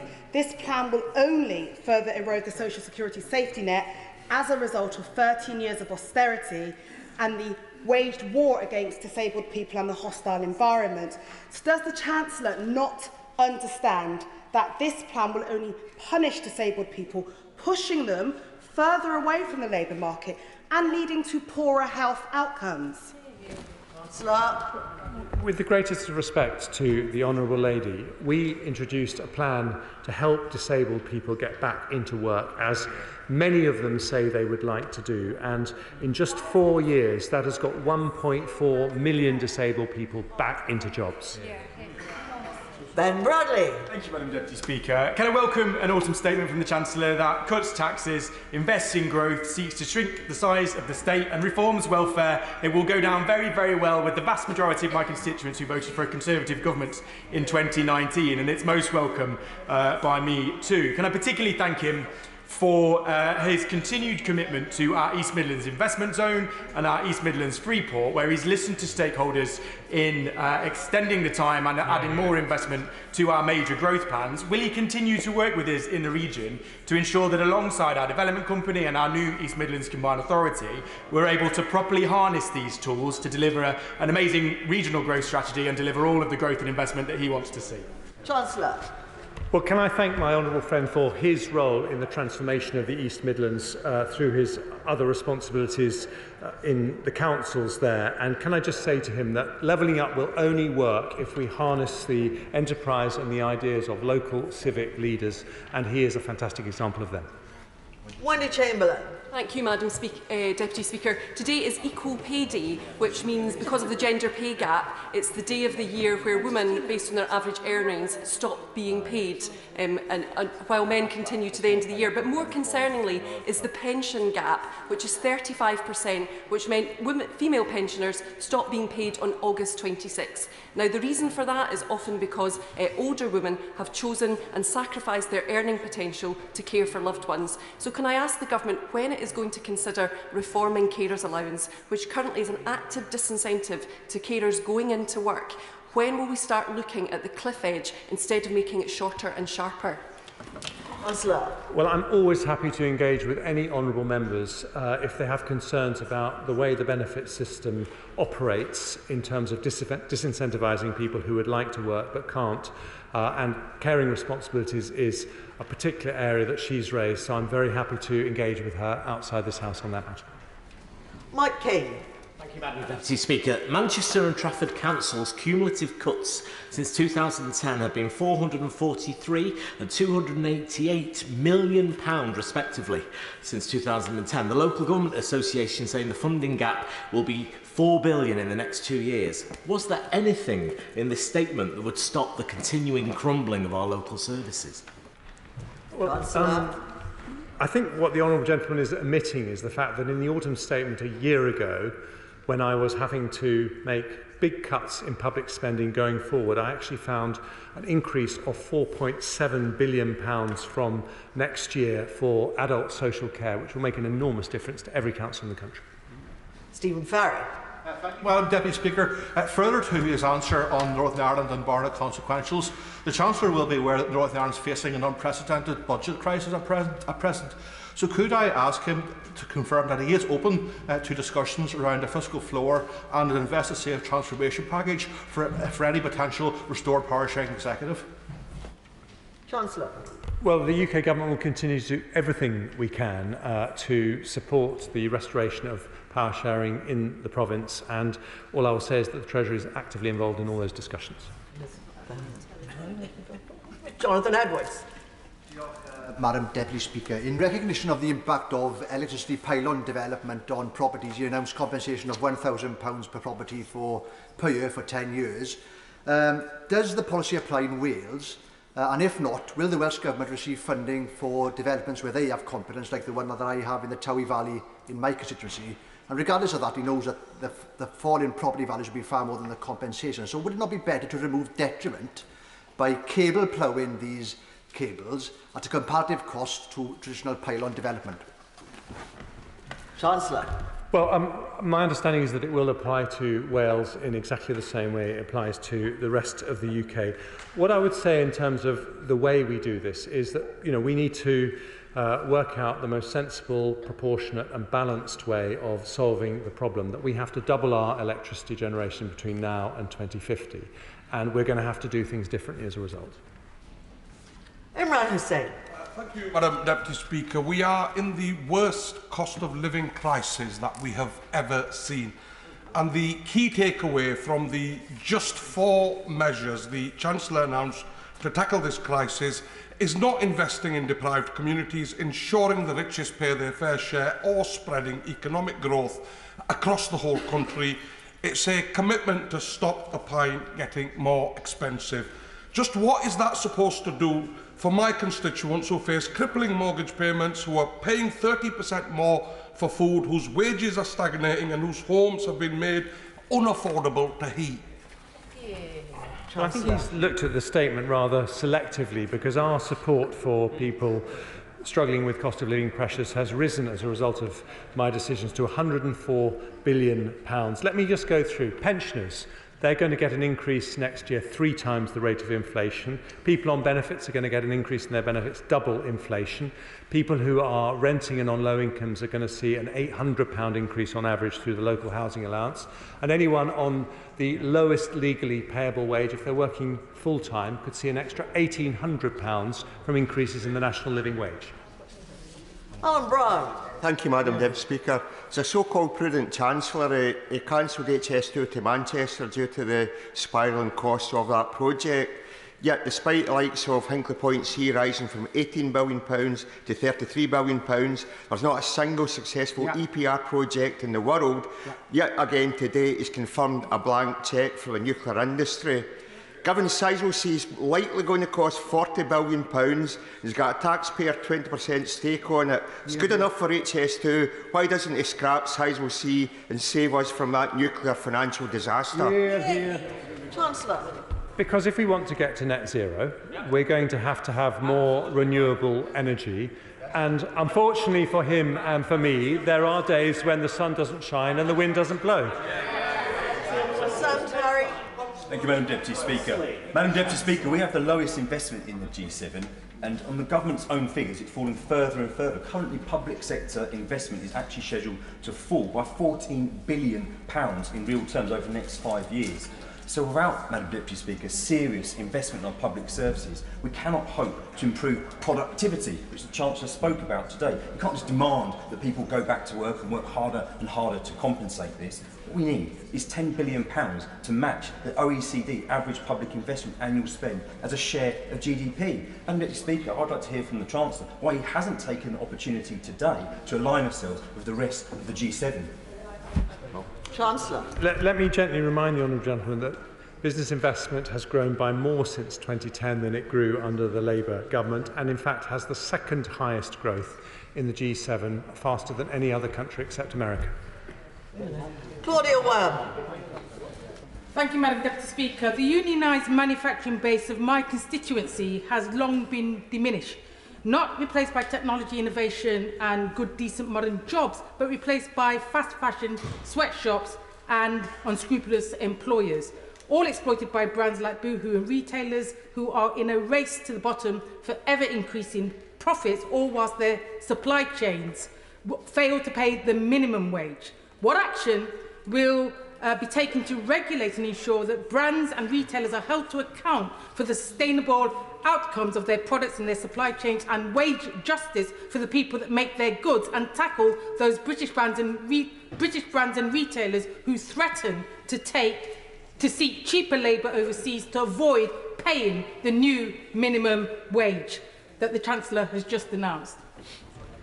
Chancellor. Well, if she has any examples at all of people who are not paying the national living wage, who are legally obliged to do so, then she should tell the authorities and we will sort it out. But I would just say to her, when it comes to manufacturing, that we have just overtaken France to become the 8th largest manufacturer in the world. We are making progress in the right direction. The measures announced today will mean we go even further. And the prize for perseverance goes to Deirdre Brock. Thank you, Madam Deputy Speaker. The Chancellor announced £960 million for a new green industries growth accelerator focused on offshore wind, electricity networks, nuclear, CCUS and hydrogen, but failed to mention, or there was certainly no mention within this, of reliable, clean, cheaper energy sources such as tidal or pump storage hydro. Why not? Chancellor. We are always open to investing in new technologies, and in this country we're extremely good at developing them, and we will continue to look at all new opportunities, including things like tidal. Thank you. No, don't go. This is the exciting bit.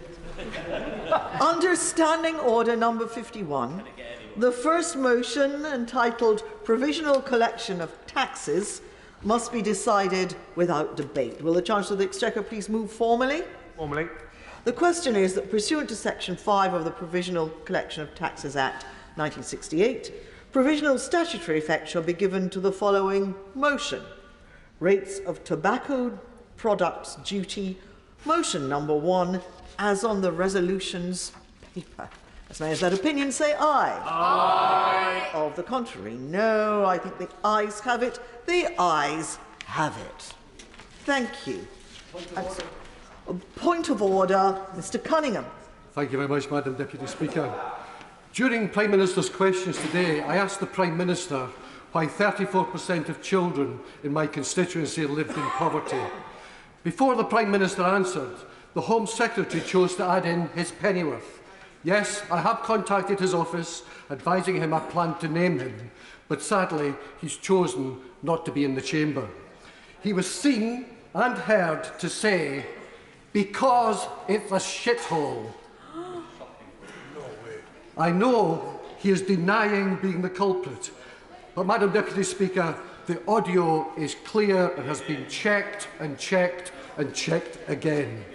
There is no doubt that these comments shame the Home Secretary, this rotten government and the Tory party. He is clearly unfit for his high office. Can you please advise me how I can secure an apology from the Home Secretary at the dispatch box for his appalling insult and foul language? I'm grateful to the honourable gentleman for having given me notice that he intended to raise this point of order, and I'm pleased to note that he has informed the Home Secretary of his intention to raise the matter. My understanding is that Mr. Speaker did not... I don't really think people should be talking. My understanding is that Mr. Speaker didn't hear any remark of the kind from the chair at the time when the honourable gentleman was asking his question of the Prime Minister, and I understand that the alleged words were not actually used, though I appreciate what the honourable gentleman says, but I think we all know that it's very difficult in the noisy atmosphere of Prime Minister's questions to discern exactly what someone says. So I can make no judgment here from the chair as to what was or wasn't said. But I can understand the honourable gentleman's concern, and I would remind all honourable members of the need for good temper and moderation in the language they use in this chamber, and that those rules of decency should be observed in particular when referring to other honourable members and to the constituents and constituencies which they represent. The honourable gentleman has asked specifically how he can secure an apology. I'm quite sure that being an honourable gentleman, if an apology is necessary, it will be issued to the honourable gentleman. But I can make no judgment one way or the other. The honourable gentleman has made his point.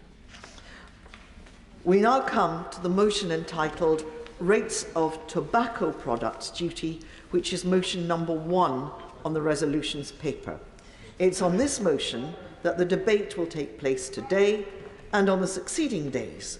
The questions on this motion and on the remaining motions will be put at the end of the debate on the autumn statement on Monday, 27th of November. I call the Chief Secretary to the Treasury to move the motion and to open the debate. Laura Trott. Thank you, Madam Deputy Speaker, and I beg to move the motion in the name of my right honourable friend, the Chancellor. Madam Deputy Speaker, we are in a very different position to the one we were in a year ago as a country. Back then, the OBR and the Bank of England were predicting a recession. We have had growth. Debt was predicted to rise to almost 100% of GDP by the end of the forecast. Now, headline debt is predicted to be more than 5% lower. And rather than falling, average real incomes have risen. Madam Deputy Speaker, none of this has happened by accident. It has happened because of the difficult decisions we have made, which have turned the economy around.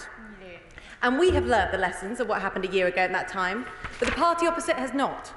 Today, we set out a plan for the economy that will grow our potential, reduce debt and reduce taxes. Yet all Labour want to do is reverse this progress by borrowing £28 billion. It's the same old Labour Party. So let me begin, Madam Deputy Speaker, with what we've achieved. In what has been a difficult few years, let me just make some progress and I'll come back. In what has been a difficult few years for all families up and down this country. We've had to tackle a once-in-a-lifetime global pandemic and another period of global turmoil caused by Putin's invasion of Ukraine and the pressure that's put on energy prices, driving inflation around the world. When the Prime Minister took office, inflation was at 11.1%, but because of the difficult decisions taken by the Prime Minister, the Chancellor and the Bank of England, inflation is now down to 4.6%, a promise delivered. The OBR say that headline inflation will fall to 2.8% by the end of 2024, and we will therefore reach our 2% target by the middle of 2025, something I'm sure the honourable lady is about to welcome. I thank the Right Honourable Lady for giving way, and I welcome her to her new post. I hope she has an enjoyable time at the Treasury, as did I when I was at the Treasury. Will she take this opportunity to confirm that figures show, even after today's statement, that this Parliament is the biggest tax-raising Parliament since records began in all of our history, and today's statement doesn't change that? I thank the honourable lady for her intervention. I'm sure she'd be interested to know that taxes for the average worker have gone down by £1,000.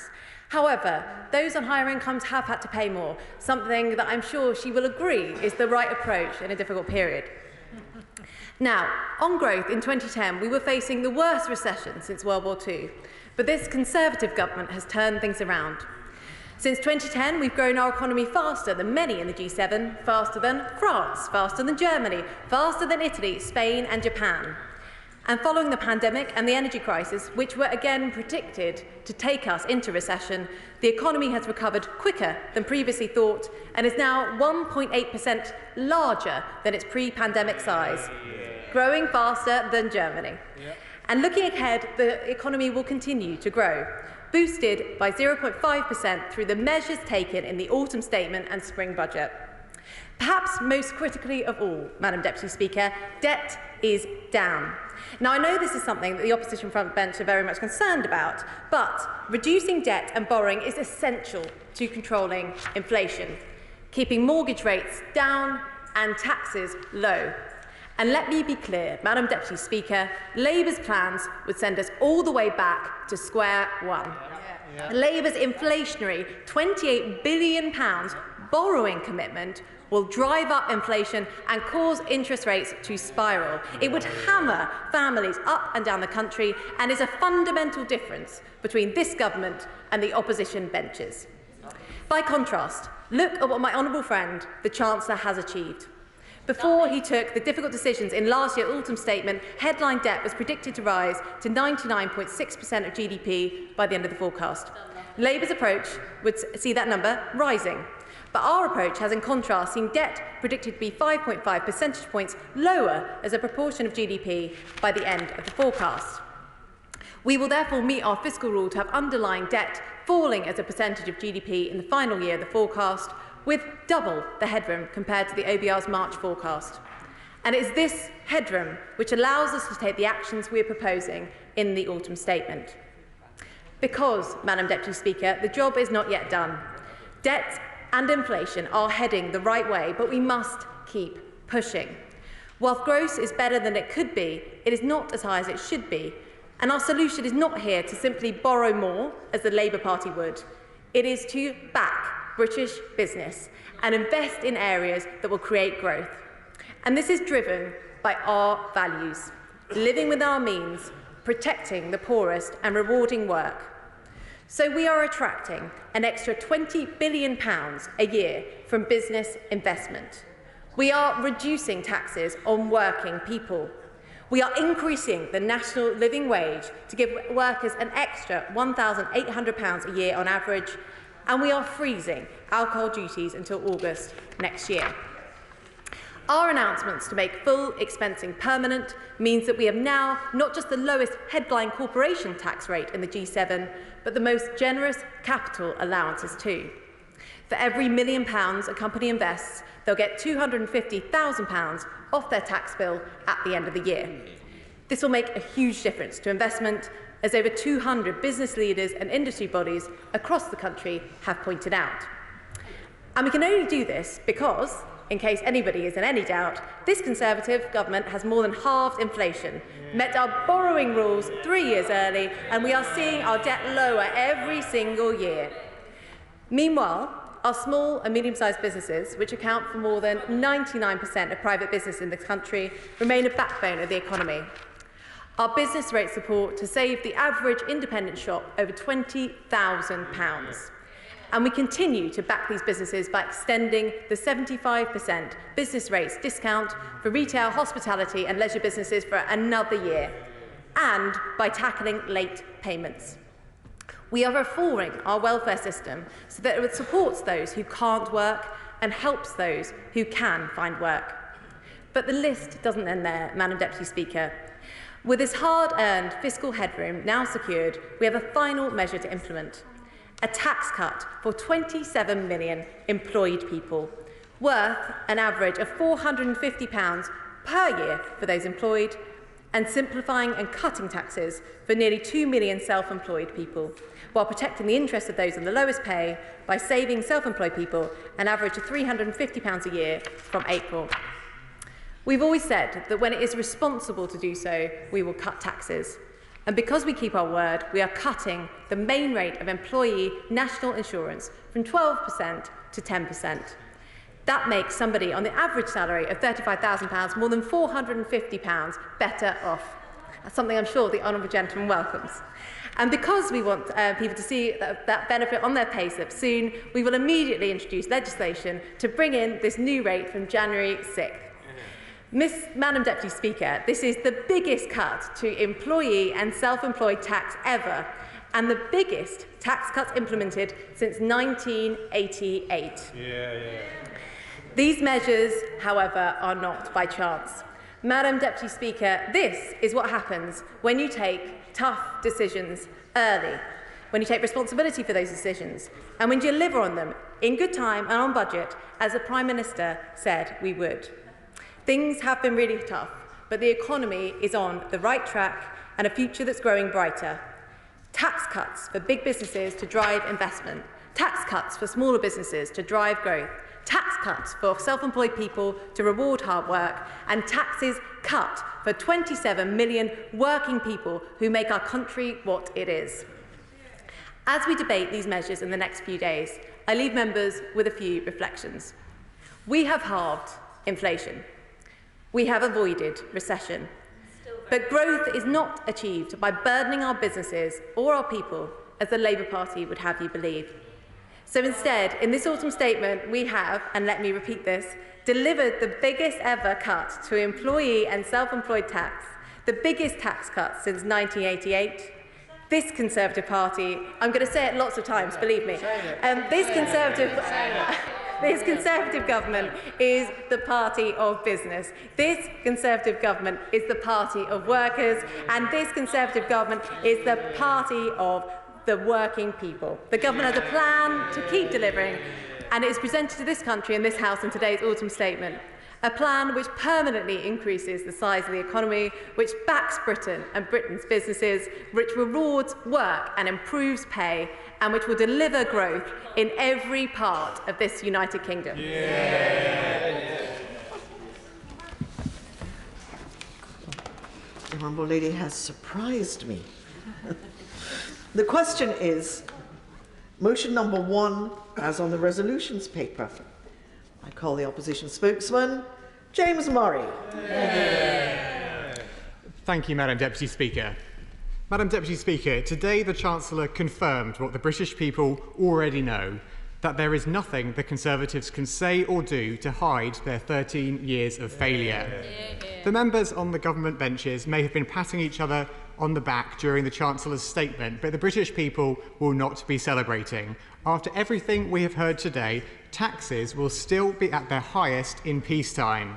Inflation is now forecast to be higher in the years ahead than it was according to the OBR's forecast in March. Mortgage payments will still be rising for millions as their deals end. And after 13 years of low growth, we are still on a path of decline, with economic growth forecasts for next year slashed by more than half. Nothing the Conservatives have said today will overcome the damage they have done in the last 13 years. Nothing they have said will overcome the cost of living crisis that families across this country are facing.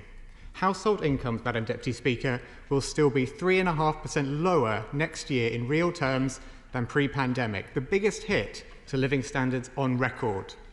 Inflation has been upgraded in every year of the forecast period, with prices now set to be 7% higher at the end of the forecast period than the OBR forecast them to be in March. The truth is, working people are worse off under this Conservative government. Yep. Madam Deputy Speaker, I'm sure the Chancellor will want people to focus on his announcement of a cut in the main rate of employee national insurance. But frankly, coming after 25 tax rises in this Parliament alone, it is insulting to suggest the British people will be fooled. Under the Conservatives, the tax burden is set to increase by £4,300 per household. And let's not forget that just 2 years ago, the Chancellor and the now Chief Secretary to the Treasury, who was just speaking, walked through the division lobbies to put national insurance up. Yeah. They may want to forget that, but the British people will not. It's like the Tories have nicked your car, but expect you to be grateful when they pay for your bus fare home. After 13 years of low growth, and with taxes already at their highest level in over 70 years, the British people will see straight through this government's desperate attempts to woo them. Now, of course, it had been rumoured that the government was planning to cut inheritance tax in the statement. Of course, people want to be able to pass on what they have worked hard for to their children, but in the middle of a cost of living crisis, when families face mortgage costs, prices across the board, and NHS waiting lists all rising, we simply could not understand how the Conservatives saw that tax cut for the wealthiest 4% as a priority. The truth is, it would have been the wrong tax cut. Point of order, Harriet Baldwin. Point of order, Madam Deputy Speaker. Could you help me out here? Is it appropriate for the opposition spokesman to be talking about measures that were actually not announced today? That is a perfectly reasonable point of order, and I'm grateful to the Honourable Lady for raising it. I was listening carefully, and I was beginning to think to myself, that's strange, the Honourable Gentleman is addressing a point which was not in the Chancellor's statement. However, I have not stopped the Honourable Gentleman because this is a...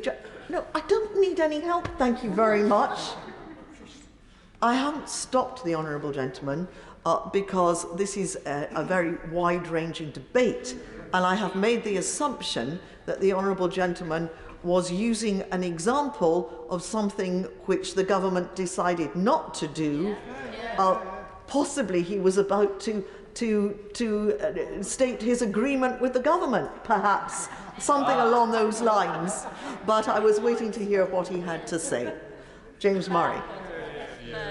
Oh, thank you very much for your guidance, Madam Deputy Speaker. And in fact, I was about to say that we welcome the fact that the government finally appear to have realised that it would have been the wrong tax cut at the wrong time. And I'm sorry it makes the Honourable Member so uncomfortable for us to talk about this, because frankly, it speaks volumes about this government's instinct that they entertained that plan for so long. But Madam Deputy Speaker, my central point is that the government should not be wasting time daydreaming about an inheritance tax cut. With inflation still double the Bank of England's target, they should be resolutely focused on what they can do now to tackle the cost of living crisis. But the truth is, anything they offer now is far too little, far too late. The Conservatives simply cannot tackle the cost of living crisis that their fingerprints are all over. 10 years ago, the Conservatives slashed energy efficiency programmes, after which insulation rates plummeted by 92%. As a result, millions of households across the country have had to pay energy bills £500 a year greater than they should be. Last year, the Conservatives' utterly reckless approach to the economy set off market chaos and interest rate rises. The Bank of England have said that those remortgaging will see their monthly payments rise by £220, and 1.5 million families will be hit by this Tory mortgage penalty next year. And since the Conservatives came to power... yes, I will. The Honourable Member has begun to raise this point about mortgage rates, and all of our constituents are concerned about the level of mortgages and the increases, those who pay mortgages. Did he hear yesterday and indeed in earlier sessions from the Governor of the Bank of England, who has accepted that it is the Bank of England taking independent decisions to tackle inflation that have led to increases in mortgage rates, and he is wrong to label them as Tory mortgage increases.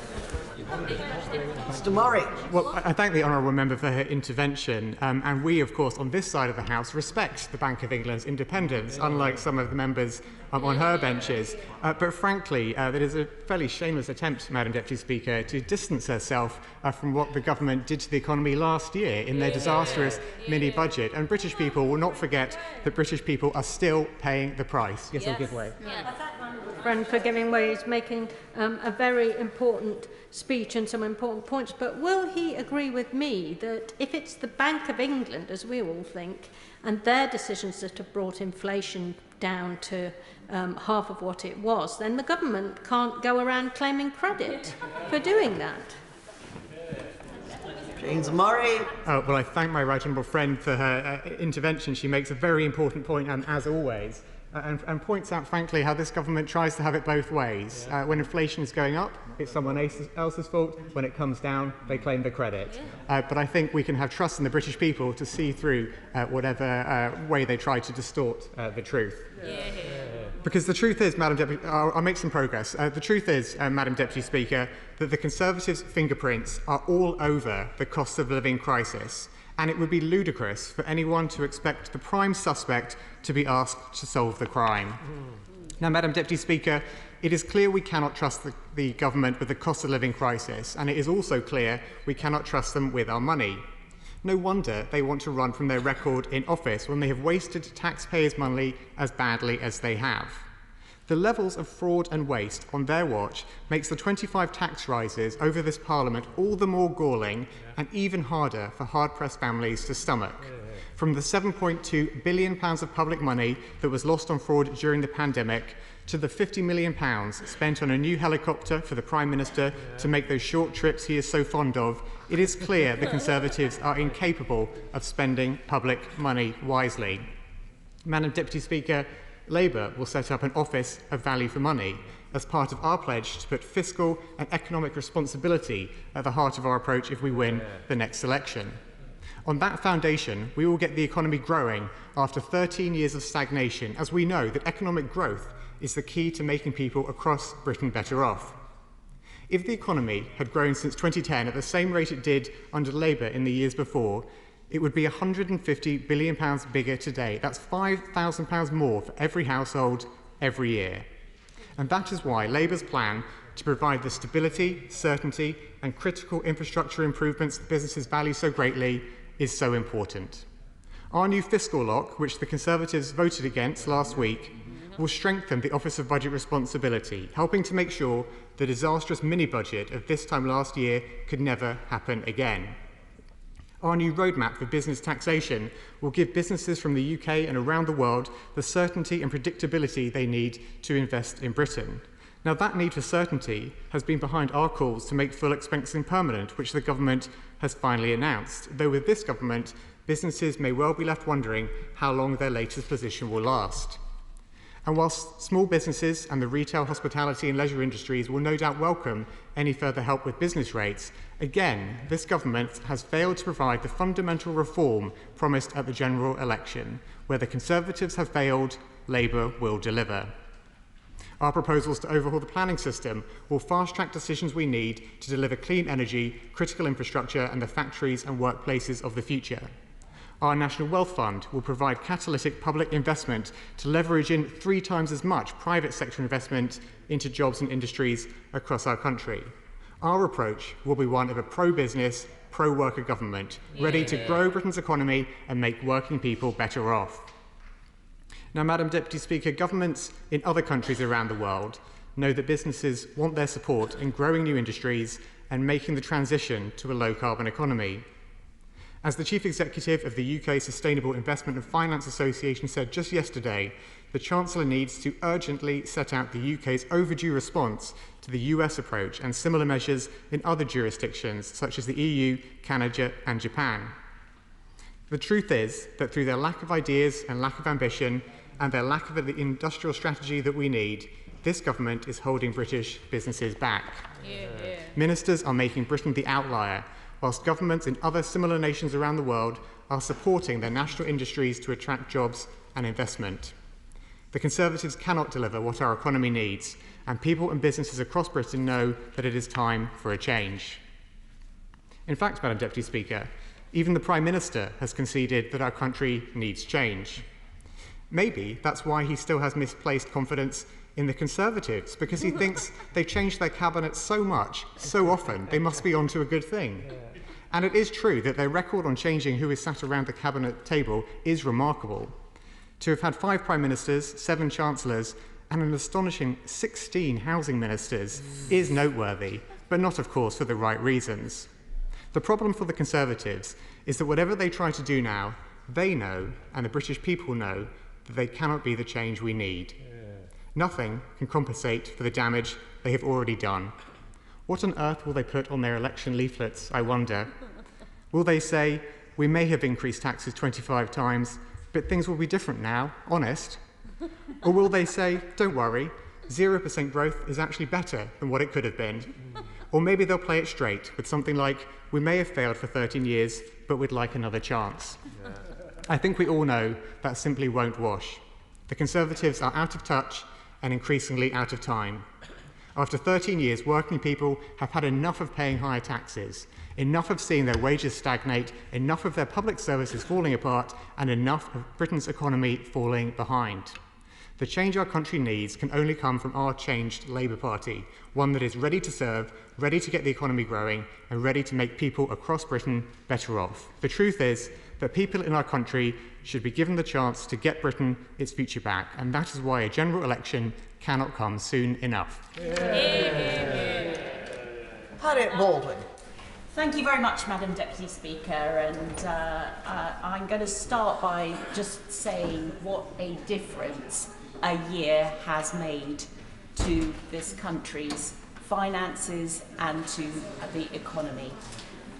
We have seen from last year an inflation rate of 11.1%, down now to 4.6%.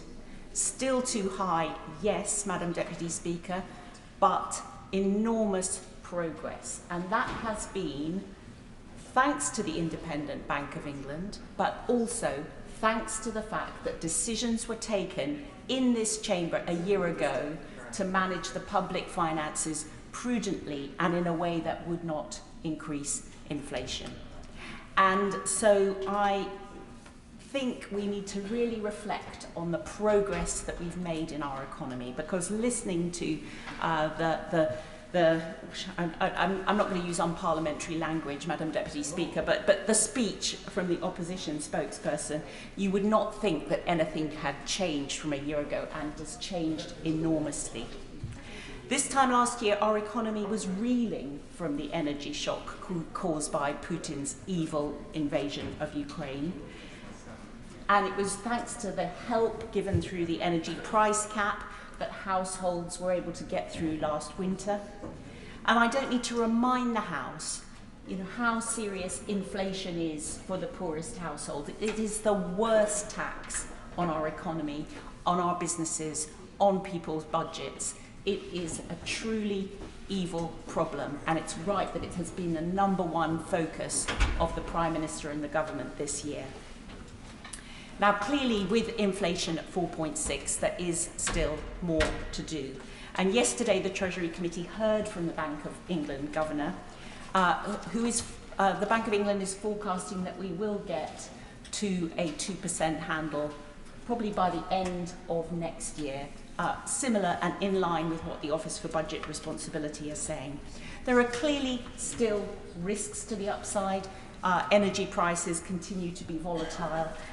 But the Governor told our committee yesterday that it's those inflation-busting hikes in rates that have generated the increased payments that our constituents are facing on their mortgages. And therefore, when we heard from the opposition spokesman that it's Tory mortgage hikes, that is complete.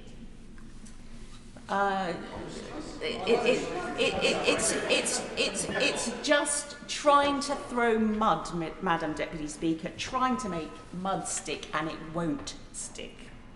Because I am hopeful that rates are now high enough to bring inflation back down under control. In the analogy that the Bank of England uses, we have marched to the top of Table Mountain. We are now walking across the top of Table Mountain. And if you look at the markets, Madam Deputy Speaker, you can see that they are now forecasting that the next change in rates will actually be a decrease. I give way to the Honourable Gentleman. Very, very grateful to the Right Honourable Lady. I wonder if she remembers the budget of just over a year ago that crashed the economy, that sent interest rates spiralling, that sent mortgage rates up. And let's not forget that there is an interest rate premium in the UK over much of the rest of the Western world, and that's forecast to remain for years to come, because it's simply down to the long-term mismanagement of the UK economy that the Tory government has to take responsibility for. Well, I'm so glad that the Right Honourable Gentleman made that intervention, because it allows me to repeat the point that, of course, I remember that. And, of course, we all saw what happened. And my whole point of my argument is that thanks to the new Prime Minister and the measures the Chancellor took this time last year, exactly those effects have been worked through, and we can see the progress not only in terms of a reduced rate of inflation, but also in terms of the Office for Budget Responsibility today increasing its growth expectations. A year ago it was expecting a recession this year, and now it's forecasting growth. So that the right honourable gentleman exactly makes my point that we've heard on the record from the Governor that those effects have dissipated and that the year has made all the difference. And I give way to my honourable friend. I thank her for giving way. Does she reflect, like me, on what the US federal rate currently is? And it's actually very similar to our own interest rates. And so some of the explanations opposite might be interested to see how did they affect the US economy? Well, he's absolutely right that I think central banks around the world have got lessons to learn from this recent bout of inflation. But I'm comforted by the evidence we got yesterday from the Governor, which, while acknowledging there are still risks to the upside, shows that we are on a trajectory as a world to having dealt with this. May I give way again to the right honourable gentleman? Very grateful to the right honourable lady and of course my honourable friend on the other side, because these are key points. Because, we hear lots today about growth, but the simple fact of the matter is when you look in the rear view mirror, the US has grown at an average rate of about 1% above us over the course of the last decade. And when you look at forecasts for the years to come, they're also higher. So let's get real about what growth looks like and what sustainable economic growth. But the fact remains, UK interest rates are above that of the European Union and have remained above the Western world for most of the last decade and will remain above the rest of the world for many years to come. Well, look, the right honourable gentleman may think it's the right thing for the UK to join the euro, but I shall fight very strongly against him on that campaign, because I want to return to this theme of what a difference a year makes in terms of the public finances. And it's remarkable to see how the priorities in the autumn statement are being delivered. First of all, reducing debt, something that all of us are very, very keen to reduce on this side of the House. Otherwise, we're just passing on the cost to our children and to our grandchildren. And last year we were forecasting 94.6%, which, Madam Deputy Speaker, still feels very uncomfortably high to me. And that's why I welcome that in today's autumn statement we see debt now falling to 92.7% in the same year. I encourage the Chancellor to keep on moving in that direction. The challenge now, Madam Deputy Speaker, is to support growth and non-inflationary growth above all. There were 110 measures announced by the Chancellor today. I have to say, I've gone through the small print of the documentation. I don't think I've got to the bottom of all 110 of them yet, but I'm hoping that when we take evidence both from him and from the Office for Budget Responsibility and from independent economists next week, we will get to the bottom of those. But it's welcome to see that the Office for Budget Responsibility is revising growth up this year, and that the measures announced in the budget were done through that lens of making sure that inflation continues to decline. Cutting tax is also a very important priority because it rewards hard work. And it's good to see, once again, Madam Deputy Speaker, that earnings are growing faster than inflation again. That means that households up and down this country are seeing disposable income once again rise. And we all know, Madam Deputy Speaker, that work is the best route out of poverty. And this announcement on the national living wage, I cannot stress how important I think this is to highlight, because it means that working full-time on the national living wage now gets you to an income of over £22,000. That takes you over the poverty line, and with so many vacancies in our economy, it's going to give more and more people that opportunity to work their way out of poverty. So I thank the Chancellor for that reform, and I thank the Chancellor for the fact that now the income of those on the lowest pay comes predominantly from work, whereas in 2010, Madam Deputy Speaker, the income of those on the lowest incomes was primarily from welfare. And that is a real shift that we can be proud of. I was pleased to hear measures about the grid in the autumn statement. Building domestic sustainable energy is going to mean that we need to improve our grid, build more renewables, also new nuclear and domestic oil and gas. And I was above all very pleased to see the measures backing British businesses, because ultimately it's going to be British businesses that help us grow and for our country to tackle that all-important productivity challenge and to deliver more jobs and more prosperity for the British people. I look forward, Madam Deputy Speaker, in my concluding remarks to encourage the Chancellor to think about simplifying even more. There were some simplifications that I welcome in today's autumn statement, particularly with national insurance for the self-employed. I look forward to seeing the detail in terms of the measures that will help our constituents invest their savings and get better rewarded for their pensions by being able to access advice more easily. And measures that the Chancellor can take in terms of the advice guidance boundary will help enormously on that. And I welcome the funding for a world-class education, and schools in my constituency will very much welcome that record level of per pupil funding in real terms. So, Madam Deputy Speaker, in conclusion, I'm delighted to see so many of these measures. I look forward to scrutinising more of them in detail, and I'm particularly pleased that the Chancellor did not heed the opposition's advice to borrow £28 billion more every year. Opposition spokesman, Drew Hendry. Thank you very much indeed, Madam Deputy Speaker. And can I also say it's a pleasure to follow the Chair of the Treasury Committee, which I've recently joined, so that's a good thing. Madam Deputy Speaker, I want to concentrate on the choices that have been made by the Chancellor and his government, because government is about choices, it's about choosing priorities, it's about choosing who to help, and of course it's about choosing the future that we want to create. Today the Chancellor chose his priorities, and that choice was to ignore the millions struggling with the cost of living crisis. The OBR have confirmed this afternoon that the UK is still on course for the largest reduction in living standards since the 1950s. Of all of those who are struggling or can't pay their bills or worried about heating their homes, the decision today was pretty much to ignore them. The Chancellor is either offering no comfort or cold comfort. The British Medical Journal warned last month that the cost of living crisis will cut lives short, and his choices mean that the government says to millions, we don't care. He could have looked at VAT cuts, especially in tourism and hospitality, to boost spending and lower inflation. He could have taken action to reduce the level of the energy price cap or introduce an energy social tariff. He hasn't. The national insurance measures announced today will not make up for the inflationary price increases seen in mortgages and rents, in food bills or energy bills, which will still be higher than last year. I misspoke earlier, Madam Deputy Speaker, when I said that the UK is still paying the highest tax for 7 years. It's paying the highest tax for 70 years. No action today on housing costs for people, no action on food prices, no action on energy costs. But never mind, Madam Deputy Speaker, at least bankers' bonuses are now unlimited.